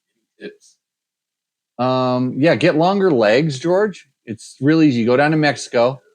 You go to Mexico, and there's a Clinico, and you can add some legs. Yeah, you know where they add that to? They get some femurs off of cows, and they just cut them in and set them in. Yeah, they add it to your femur. Yeah, 10 out of 10 would not suggest that. Why didn't you get shortened? Wouldn't have been a bad idea, but yeah, but they would have had to go on the other side. Wasn't the right time. Show's getting glitchy on your end. Well, according to my thing right now, we're streaming just fine. There is lightning outside, but that just became a problem. Like this is the problem with this show is I want this camera to work. I need to buy another camera. So donate to us on YouTube's or FaceTimes or whatever it is. Support us on the platforms. And when you buy stuff through our links or when you're buying something we talk about in the show, let the company know that we sent you there, because otherwise this is my penance for all of the cool stuff you've done, all the dirt bike sins that I've had. I'm doing penance by doing the show for 2 hours. I only have another 20 minutes to go. Yeah. It's 2 hours every Tuesday night. This is unrelated to you, I believe, but I think it was Joseph. Here, scroll up a little bit. Give me Give me a slight scroll. Joshua, I'm 6'5", 300 pounds. Any tips? 6'5", so he's a little bit taller than you, inch taller than you, and 300. What do you, John? Go step on that thing right there. Anyways, John, just a little heavier. John, go step on that thing right there. I just want to. I'll do it. I'm going to evaluate here. Mind you, I haven't done anything in 2 months. So. Watch how agile this guy is when he goes over to the camera. I'll see if the other camera will catch the wide shot. Will catch him over there. There he goes. He's stepping on this. Don't break it. Okay. Cat's impressed. 262. That's not bad. Yeah. Yeah, you're a little bit less than an XR 150. So you're a little bigger than Big John. Any tips? Yeah. So that's the question. Yeah. What's the tips? I think the tips are always so hard for big guys, but for the longest time, I always worked with people and told them to, like we said, deal with your bike first, and then figure out what your weak points are. But now, as I'm kind of getting a little older, riding less, I'm not riding all the time. I'm older, so I'm not, not in the best shape anymore. A little bar riser. Start small. Starts very small, especially with KTMs. Coolest thing about KTMs, which I swear I'm not a KTM guy, but one of the coolest things about them is they sell OEM bar risers in like 5 millimeter increments, right? For like $30. Yeah, they're just little plates and the bolts that go with them. They sell that, but then they also, if you have the style that kind of U-bolts over the top of the clamp, not U-bolts, kind of like it kind of channels over the top of the clamp, right? You get both the bottom stems. It doesn't come with the top clamps, but you get both of the bottom clamps, and they sell them in 5 millimeter. Oh, right. There's 3 different sizes in the kit. It's like $30. Yeah, you can go to Rocky Mountain. Rocky Mountain has these bar risers. The coolest way to do it. I'm really surprised you're talking about bar risers, because you know that the number one thing that we see, 4-inch bar risers. Or 4-inch bar risers. Yeah. No, we see everybody just go crazy on bar risers when they go overboard, and it puts them, because the bars come up, they start going back. You know what it is? This brings us right back to the steg peg segment. Yeah. They're really, really, if you put them on a stand, put your bike on a stand with 4-inch risers to stand on it, you go, oh, this is great. These work awesome for the one position that I'm in, until you need to do anything on the motorcycle. And when the bars come up and you go back, then all of a sudden you start falling off the back of the motorcycle, start hanging on more. You don't realize how easy it is to bend at your hips. Wait a minute, let me say this again. Oh, by the way, I'm a professional riding coach. I'm certified. I have some credentials. Let me say that again. Bend at the hips, because everybody bends at the knees to reach their bars. You don't bend at the knees. And there's a lot of people that say, oh, your knees can't be over your foot pegs. Sure they can in the right times, but all this stuff is done in stationary. Don't get me started. It's a ton. But at the end of the day, you cannot stand straight up on a motorcycle and have your hands on the handlebars. No, you have to bend. But you think about it, most of the time in the motorcycle, you're accelerating, and when you're decelerating, it's easy to fall. Something. It's easy to fall backwards on the bike and then balance yourself out. And I have when my online riding school comes up, well, AI is going to replace me pretty soon, anyways. After it comes and kills me. So you cannot stand straight. There's nothing wrong with bar risers in the right thing. Just like fentanyl and PCP and beer and tequila. In the right amount, it's probably okay. Some of it's really bad, but if you know how to use it, it's probably okay. And now we're just banned from YouTube forever. Yeah. But like, if I was to set up, if I rode every day, I'd ride a stock bike. If I had the rider fitness of a guy who rode 5 times a week, like I was when I was younger, right? I rode stock bikes, stock pegs, stock seats, stock handlebars, stock risers. Because compromising your body position, using the muscles to put you in that position didn't hurt. But I had a good core and stuff like that. I was good, all that stuff. But then, like, as I stopped riding, the bars came up a little bit, not a lot. Right. And, a slightly taller seat, maybe a little more comfortable, less bend in the knees. There's things you compromise with a little bit. We have a really good, as you get older and stuff like that. Yeah. But we have a really good question in the comments right now, but that's okay. Not before we say, feel free to enjoy our sponsors, Yamaha and Klein. So, Jimmy, what are your thoughts on the Athena Big Bore kit for the WR? I don't have any thoughts on that right now because I haven't tried one, although that is so on my list for my Yamaha WR250. What? So, that's what I need to. But I would just go out and spend the money right now. But I know there's a few people that know way more about it than I do that have tested it and stuff. I want to call them and ask them about that kit and how they used it and how it affected some other stuff, because the interesting thing is, back in the old days, big bore kits were everywhere in the carbureted, especially carbureted 4-strokes, even 2-strokes. There was advantages, but a lot of disadvantages. And when it went to fuel injection, I was blown away by how the advantages so outweighed the disadvantages. And then, but it's like you're tinkering with durability, you're tinkering with a lot of different stuff. But there would be nothing I would like more than to get 300 and 320-ish. I mean, I want to say 350s. Aren't those what the Euro guys are running right now? Just like 300cc 4-stroke Yamahas? The like the Spanish GP, stuff like that? The Enduro GPs. I don't know. I no, because the class is lightweight 4-stroke needs to be a 250. I don't know if I think like their premier guy is running. Like he's running a big bore. It's like a 300-ish. I don't spend enough times on the YouTubes to figure this out. Honda, the Red Moto. Red Moto. Yeah. 300 Rs. Yeah. They make like Red Moto. It makes a 300 kit, a 300R kit. You know, I don't know whether it's a 280, but I would like to have thoughts on that kit for the WR and the YZ and the FX because it's all the same. It'd be the same stuff. That's the 450, right? So what? No, that's 250. Oh, no, 250. Yeah, it's 250 behind the Husaberg, shadowed by the Husaberg. So that's something I want to do. But before I do that, I'm going to get it working as good as I can as a 250. I'm going to. I got a pipe coming from FMF. It's a little bit different. Something that we've tested before. I asked them to build this kind of strange combination of inserts and stuff. So it keeps the sound down, but it adds some rideability because you can put a beluga muffler on that thing. Like right now, it has the FX muffler. The WR, my WR has the competition ECU and has the FX muffler, and it's the power is too quick, too short, doesn't pull long enough on top. I thought the stock Yamaha and so the creme de la creme. Isn't that what everyone says? The stock, the internet. Oh, I don't know about the internet. Oh. I don't read it. Oh. So I have an FMF-Q, and it helps it a lot.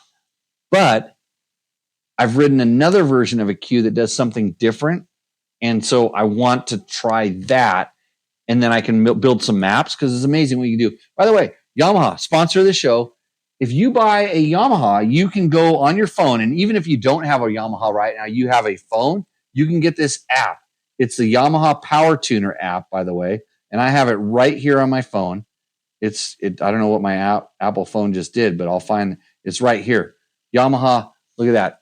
Yamaha map tuner. It's going to click over as soon as it loads up there. And those are all of my bitchin' maps for my Yamaha WR. If I push the starter button, I could talk to my Yamaha WR. If you don't have a Yamaha WR or a YZ FX or a YZ, you can pretend with the Yamaha Power Tuner app. Best thing going. Free with your Yamaha. And free even if you don't have a Yamaha.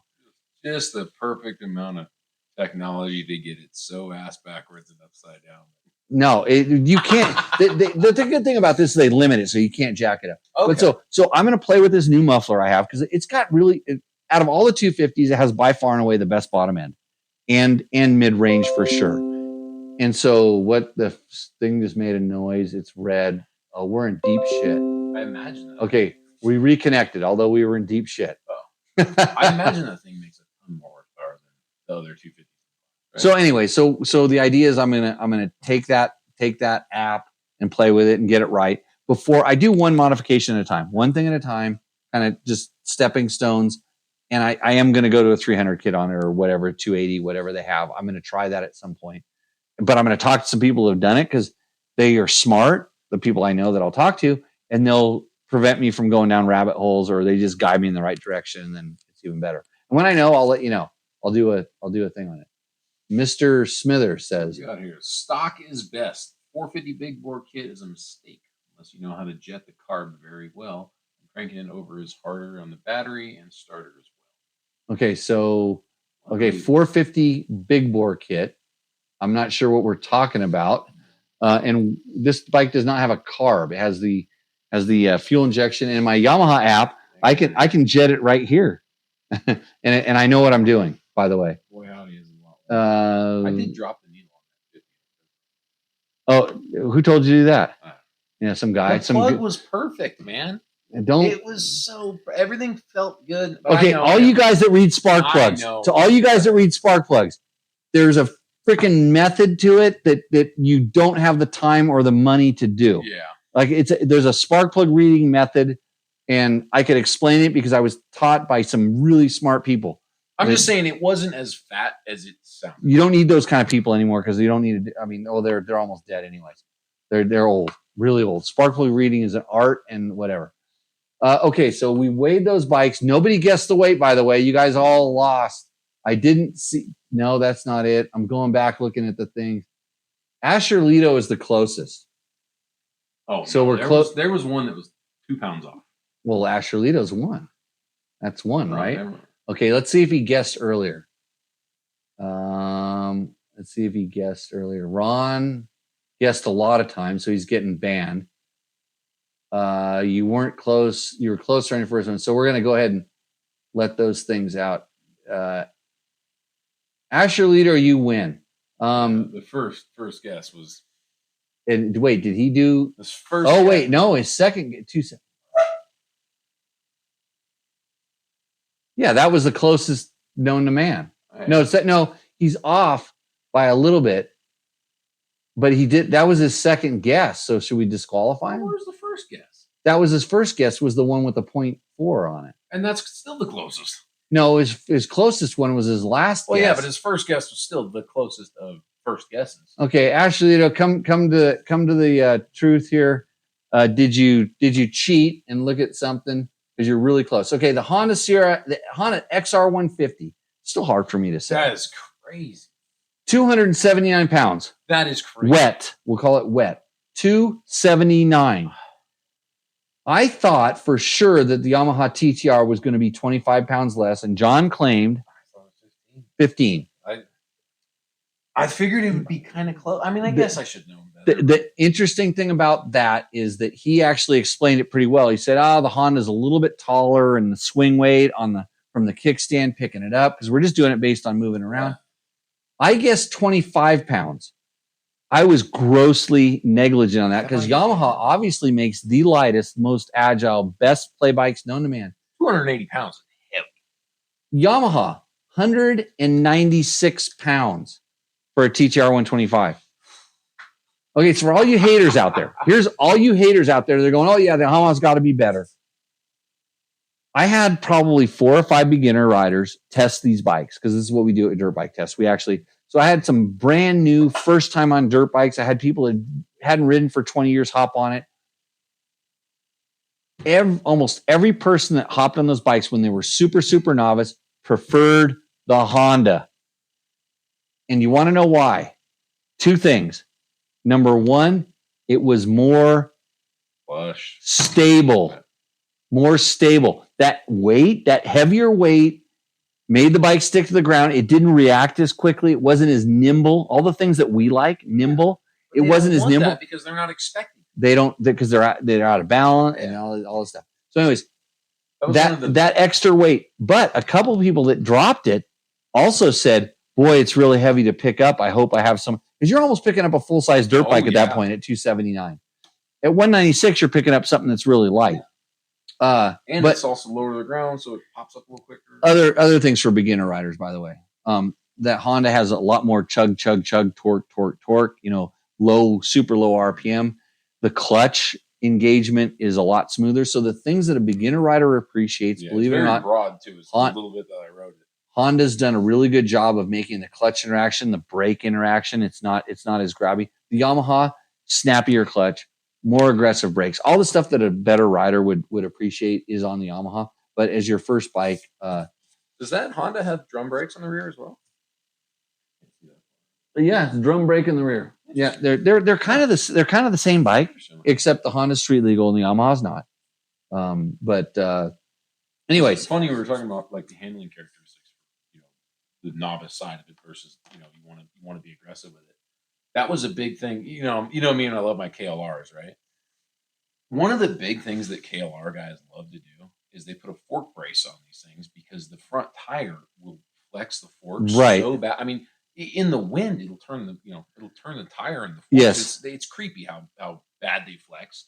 These are the older ones. I don't know if they've gotten any better, but they have not. They did improve that, but not much. And it's funny. Everyone would go to this fork brace and they would swear that it was better, but they could never figure out why it was better. But then a lot of people would do it and be like, "Oh, this thing's terrible. I don't know. Like this thing sucks." And it's the typical. The internet told me to do it, so I did it anyways.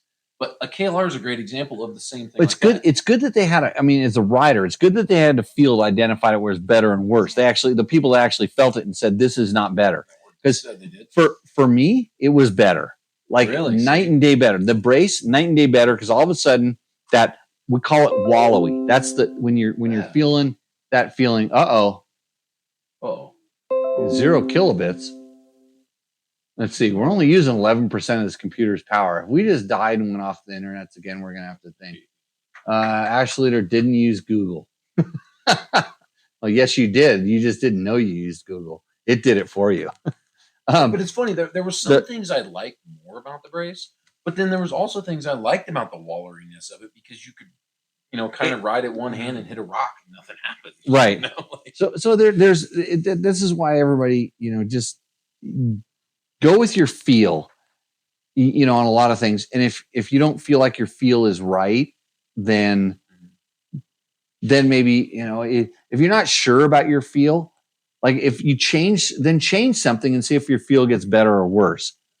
And that's the answer. And it doesn't matter what the internet tells you. It's whether it's better or worse. Cause I can, this is what we do here. We're just trying to be blatantly honest. I work with a lot of different levels of riders when I was coaching and riding schools, and I ride a lot of different bikes, whether it's, motocross bikes or XR 150s.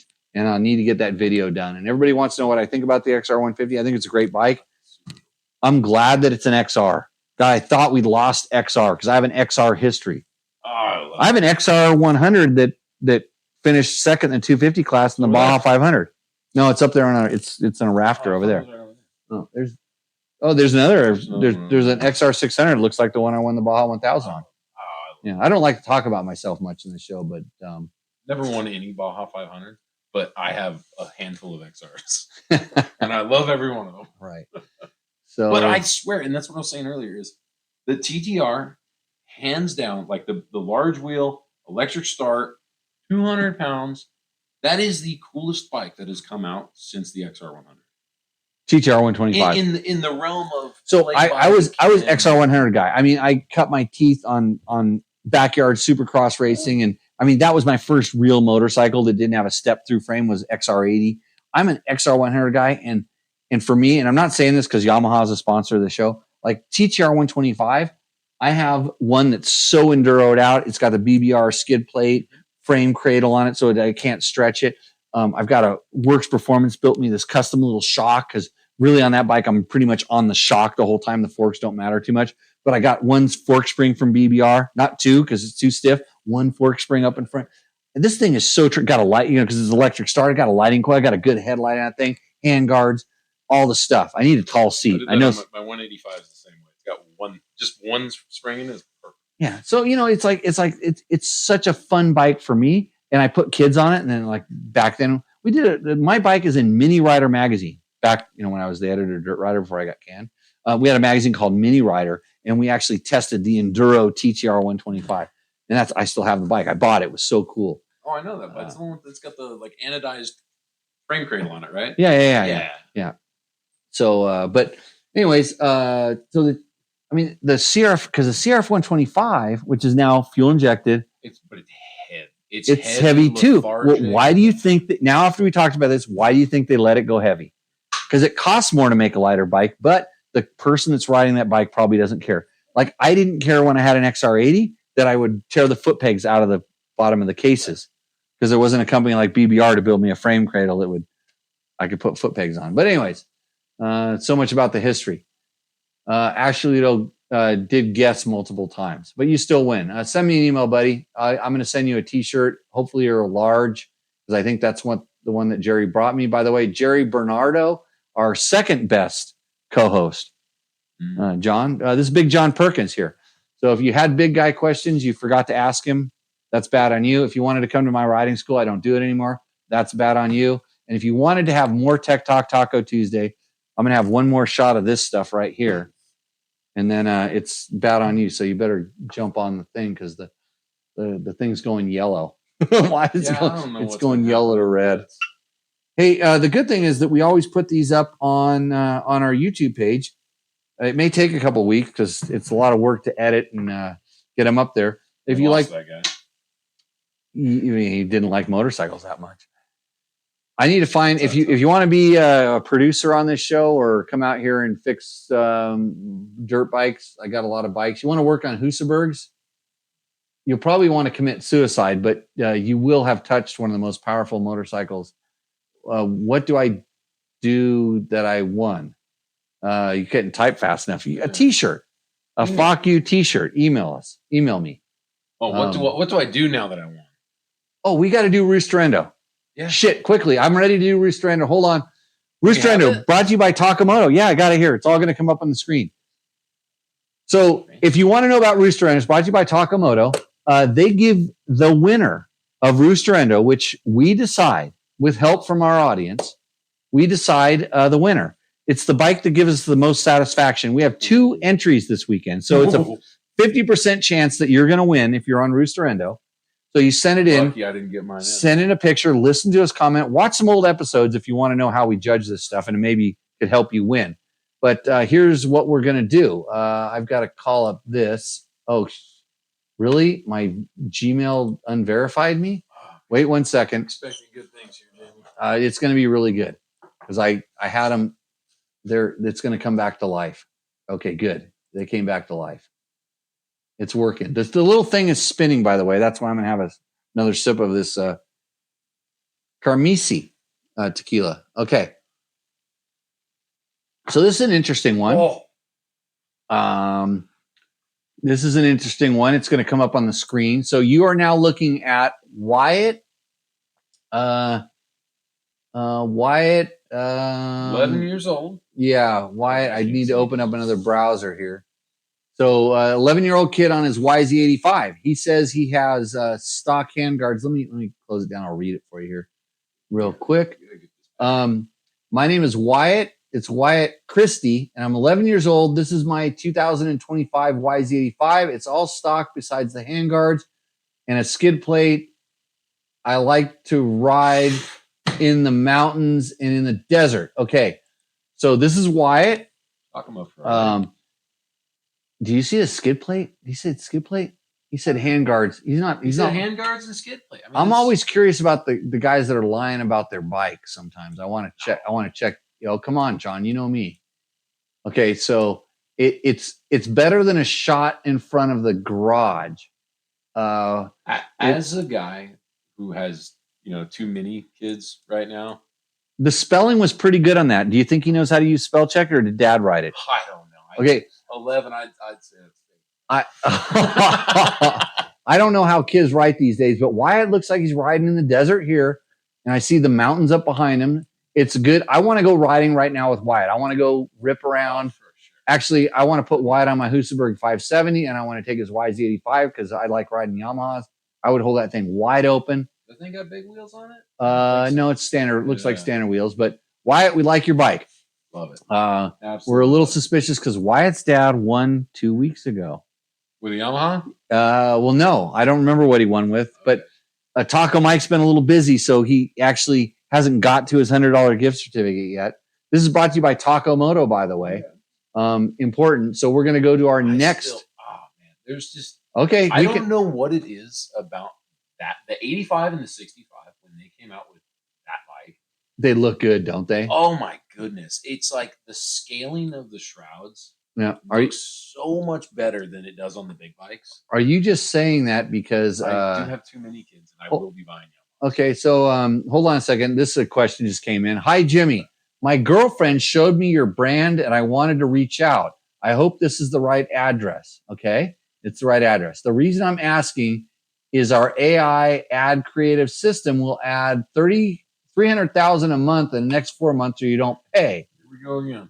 If we don't hit additional $300K a month, you will not be charged. If you want explainer, sipper, respond creative, I'll send it over right now. So best, Claren, Nice. Where Claren? If you start accepting his girlfriend, so his girlfriend, my girlfriend, show me your brand. Where are her naked pictures? She sounds cool. Yeah, I want to see Claren. Hold on, let me respond to this right now. Reply, please.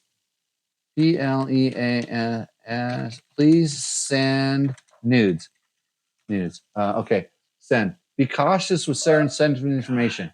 You think they're going to judge me because I just asked for nudes? I don't gotta know. get better email addresses. Okay, good. Okay, so I just did that live on the YouTubes. Thank you for reaching out. Okay, so back to Roosterendo, everybody. Okay. I don't even care that Yamaha still sells brand new bikes with black pipes on them. Michael Lechner. OEM pipes. Yeah. They're still so cool. Okay, back to Rooster Endo, everybody. I just took care of my my thing about your girlfriend. So this is his 17-ish husky.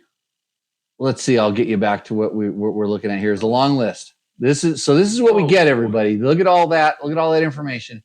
It's Michael Lechner Jr. This is my 2014 Husaberg. Wait, hold on. Well, hold the horses. He said Husaberg. It does say Husaberg. Look at that radiator shroud. Son of a bitch. Isn't that the husky shroud?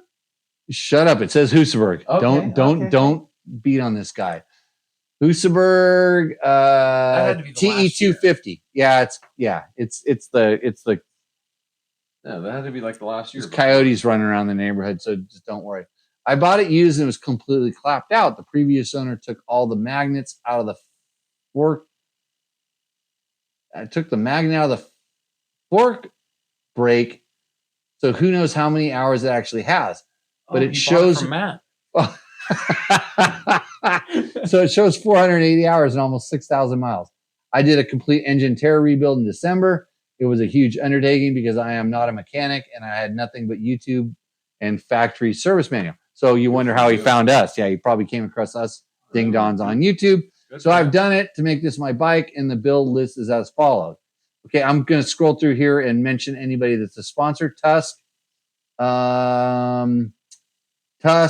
Bulletproof Designs, rear chain guard. That's a good thing. Did lots of other things. Wrong seat. I have the same pipe on my bike. Okay, engine. He's using some Pro X parts. I've used some of those. They're all really good. Some all ball stuff. Use that. It's all been good. And now the cats are gonna go mate or something like that in the background. I built a really okay. So here's the thing. I hope it roosts now because it was an endo when I bought it. Also, yes, that's a green stripe. He started riding at 39 and I just turned 41. And here's the important part. This is why I wanted to bring this up. And to other military veterans who are watching you and feel like mentioning it, Veteran MX, www.veteranmx.com, is a 501(c) veteran service organization dedicated to helping veterans heal and connect with other veterans through throttle therapy. There aren't too many of us off-road guys out there in our group, and I'd love if some other ones join me, especially in the Southwest chapter. Other veterans to ride with would mean more to me than winning Rooster Endo. So did you take that? Did you hear what he just said there? Yeah. Okay, so I'm going to... So if we get you 2 riders, we give it to the 85 kid, and away we go. Okay, so I'm going to try to put that in the restream. I actually want to copy the Veterans MX into our chat. I'm really trying right now with my G's. Okay, there, I got it now. Look at my skills here while trying to maneuver this mouse. No idea how we have so many frames dropped on each. Well, it's okay. So I'm putting in the chat. So if you're wondering how, let's see, paste, copy, there's Veterans MX in the chat. By the way, number one, thank you for your service. Welcome home if you were overseas and doing other stuff to allow us the freedoms that we've had to enjoy. Super stoked. Your bike, since it's a Husaberg, is awesome, but I have some questions. I have some issues. I think it's a Husky because look at the shape. No, I don't remember that far away. Yeah, look at the shape there. I don't know if they were doing that in Husaberg. It kind of looks like they did it right there at the end because they had. I want to say Husaberg had a big, like a big relook update right there at the end, and then they immediately went out of business. Okay, so because the radiator shroud definitely has that Husaberg cut. But I think that's just because Husky copied it because they bought Husky. So you should have it. So we talked about your sponsors that conflicted with mine. So a couple issues here. Longtime Tech Talk Taco Tuesday issues will know. Number one, issue number one. I got to bring my cursor over here and fix this. Do you see it? Do you see the hidden thing? He tried to shadow it out, but I'm going to show you right there. Look at that, everybody. That's a front disc protector. It's not a front disc protector, but it's bulletproof design, so it's the best one ever. Aluminum one. Next thing, Hey, Selma, what's going on with your buddies over here? They're having a cat war inside the garage. This is not a Trail Tech kickstand. Trail Tech kickstands, you would actually use the kickstand to park your bike on, and not a rock. Or maybe he was showing off and did a Graham Jarvis and landed there. I approved by the rock kickstand. Yeah, rock kickstand. Okay. You could use some DDC chain wheels on there. Pirelli tires would be nice. And other than that, you didn't get on the Pluis train, huh? No. I don't see Fast Company flex handlebars. So I have a couple issues with the bike in general, but and then the good thing is this shot wasn't taken in your garage. But I hate to say it. I'm gonna say it. That is a sweet looking bike. Yeah, okay. I like it. But you're up against an 11-year-old kid on a Yamaha. And I love that bike. You can't. That's just a cool looking bike. That kind of front fender that didn't last very long, but just super cool looking. Yeah, our reconnection is successful. So I'm going to go. My choice is I like the Vet MX guy. I hope you get some extra riders. I wish I would have brought this up earlier. We used to do Rooster Endo earlier in the show. Mm-hmm. If you want to submit a Rooster Endo, for sure do it. Watch other episodes. Tell a friend. You might win something. The $100 gift certificate for me goes to the 11-year-old kid if, and only if, the 11-year-old kid sends me an email that he wrote himself to request the gift certificate. What do you think about that? It's a tough ask. Otherwise, I'll give it to this guy here. Yeah, I don't want the kids to. I want the kids to be doing the work. You can't get handing stuff out. You know, your kid could submit one too, but I know Dad'll do it and then just be cheating for that $100. And I'll have to write return email too. Mm-hmm. Yeah, well, you can teach them a lesson about doing emails. It is a brand new bike. It is going in the right direction. Yeah, skid plate handguards. That should be your first two. That should be your first two orders. If you're going to pick up a bike, that should be the first two things you're ordering on the way home. Yeah, he's sporting the Blue Crew. I mean, that's good. So yeah, I don't have any bias. Did it come from his email? Let me see. It came from he came from his own email. I don't know an 11-year-old that has an email. Well, he has a cloud email address or something like that. I don't want to put his email address on the internet like I just did, but other than that, there we go. We'll click it up. So what do you think? You could go to the other one. You go to this one here. What's our other picture here? Give me another picture. Look at another picture. Hold on a second. Another picture. They're all the bike, same one on the stand. He's got his green stripe. Yeah. I'll be honest. I'm going to say that with no bias, absolutely no bias, I don't get paid from Yamaha. No. I'm just a fill-in. I say the Yamaha based on a guy needs some stuff. The kid on the Yamaha needs stuff. This bike needs nothing. Okay. It's got a nug on it. It's got suspension. His dad just told him he will do it. I hope that kid's in bed and hasn't listened to us cuss for the last hour and a half and watch us drink. See, Jake's his dad. Yeah. Husaberg was PDS. Or was PDS because they still had that 2008, 9, 10 KTM chassis. Right. Yeah, that was Husky. Husky has always been linkage. Hold on, we're going back to the photo. That's definitely a Husaberg front fender. Let's go to the other thing. It's a good question. We're curious. Nonetheless, though, I mean that bike realistically needs. It's got. I mean, the guy even sprung for the Squadron. I mean, right. Yeah, he's got. You don't need a Squadron on your race bike. If it's got numbers on it, doesn't need a Squadron. Hey, if you want to go riding with this guy, well, let's see here. I have to. I got to zoom in on the other one. I'm operating two screens here. It's pretty difficult. Looks like a linked bike. Does it look like a link? I mean, it looks like a link, only that it's not up onto the rock all the way. That's the advantage of not having a link, because you would get that tire all the way up to the front of. Yeah, the rear tire would have been bumped into the rock. Yeah. Yeah. So it may be. Let me see. I'm gonna have to zoom it out a little bit more here. as much work as this guy put into it, I feel like he would know that it's a Husaberg. So, yeah, you know, he did call it a Husaberg. Can't see. Okay, we're calling it. We're going for the Yamaha. So Wyatt, that is the updated chassis. Well, updated for the time. Yeah, it's the what year did he say it was? I think 2011 is when KTM went to it. Yeah, so 2014. That's getting close to when they got clipped. So kind of an interesting, cool. Interesting thing. But yeah, I say give it to the kid. I mean, we've got suspension on this thing. Oh, it's an XL Pro too. It's a big one. Yeah, he's got. Well, he might have bought it that way, and it came with all the cool stuff. Yeah, so I'm just saying, that thing's got the stuff on it. What does the chat say? We'll check the chat real quick and see what it says. Porch on my porch. I can send you the picture of the. Oh wait, he's on the chat.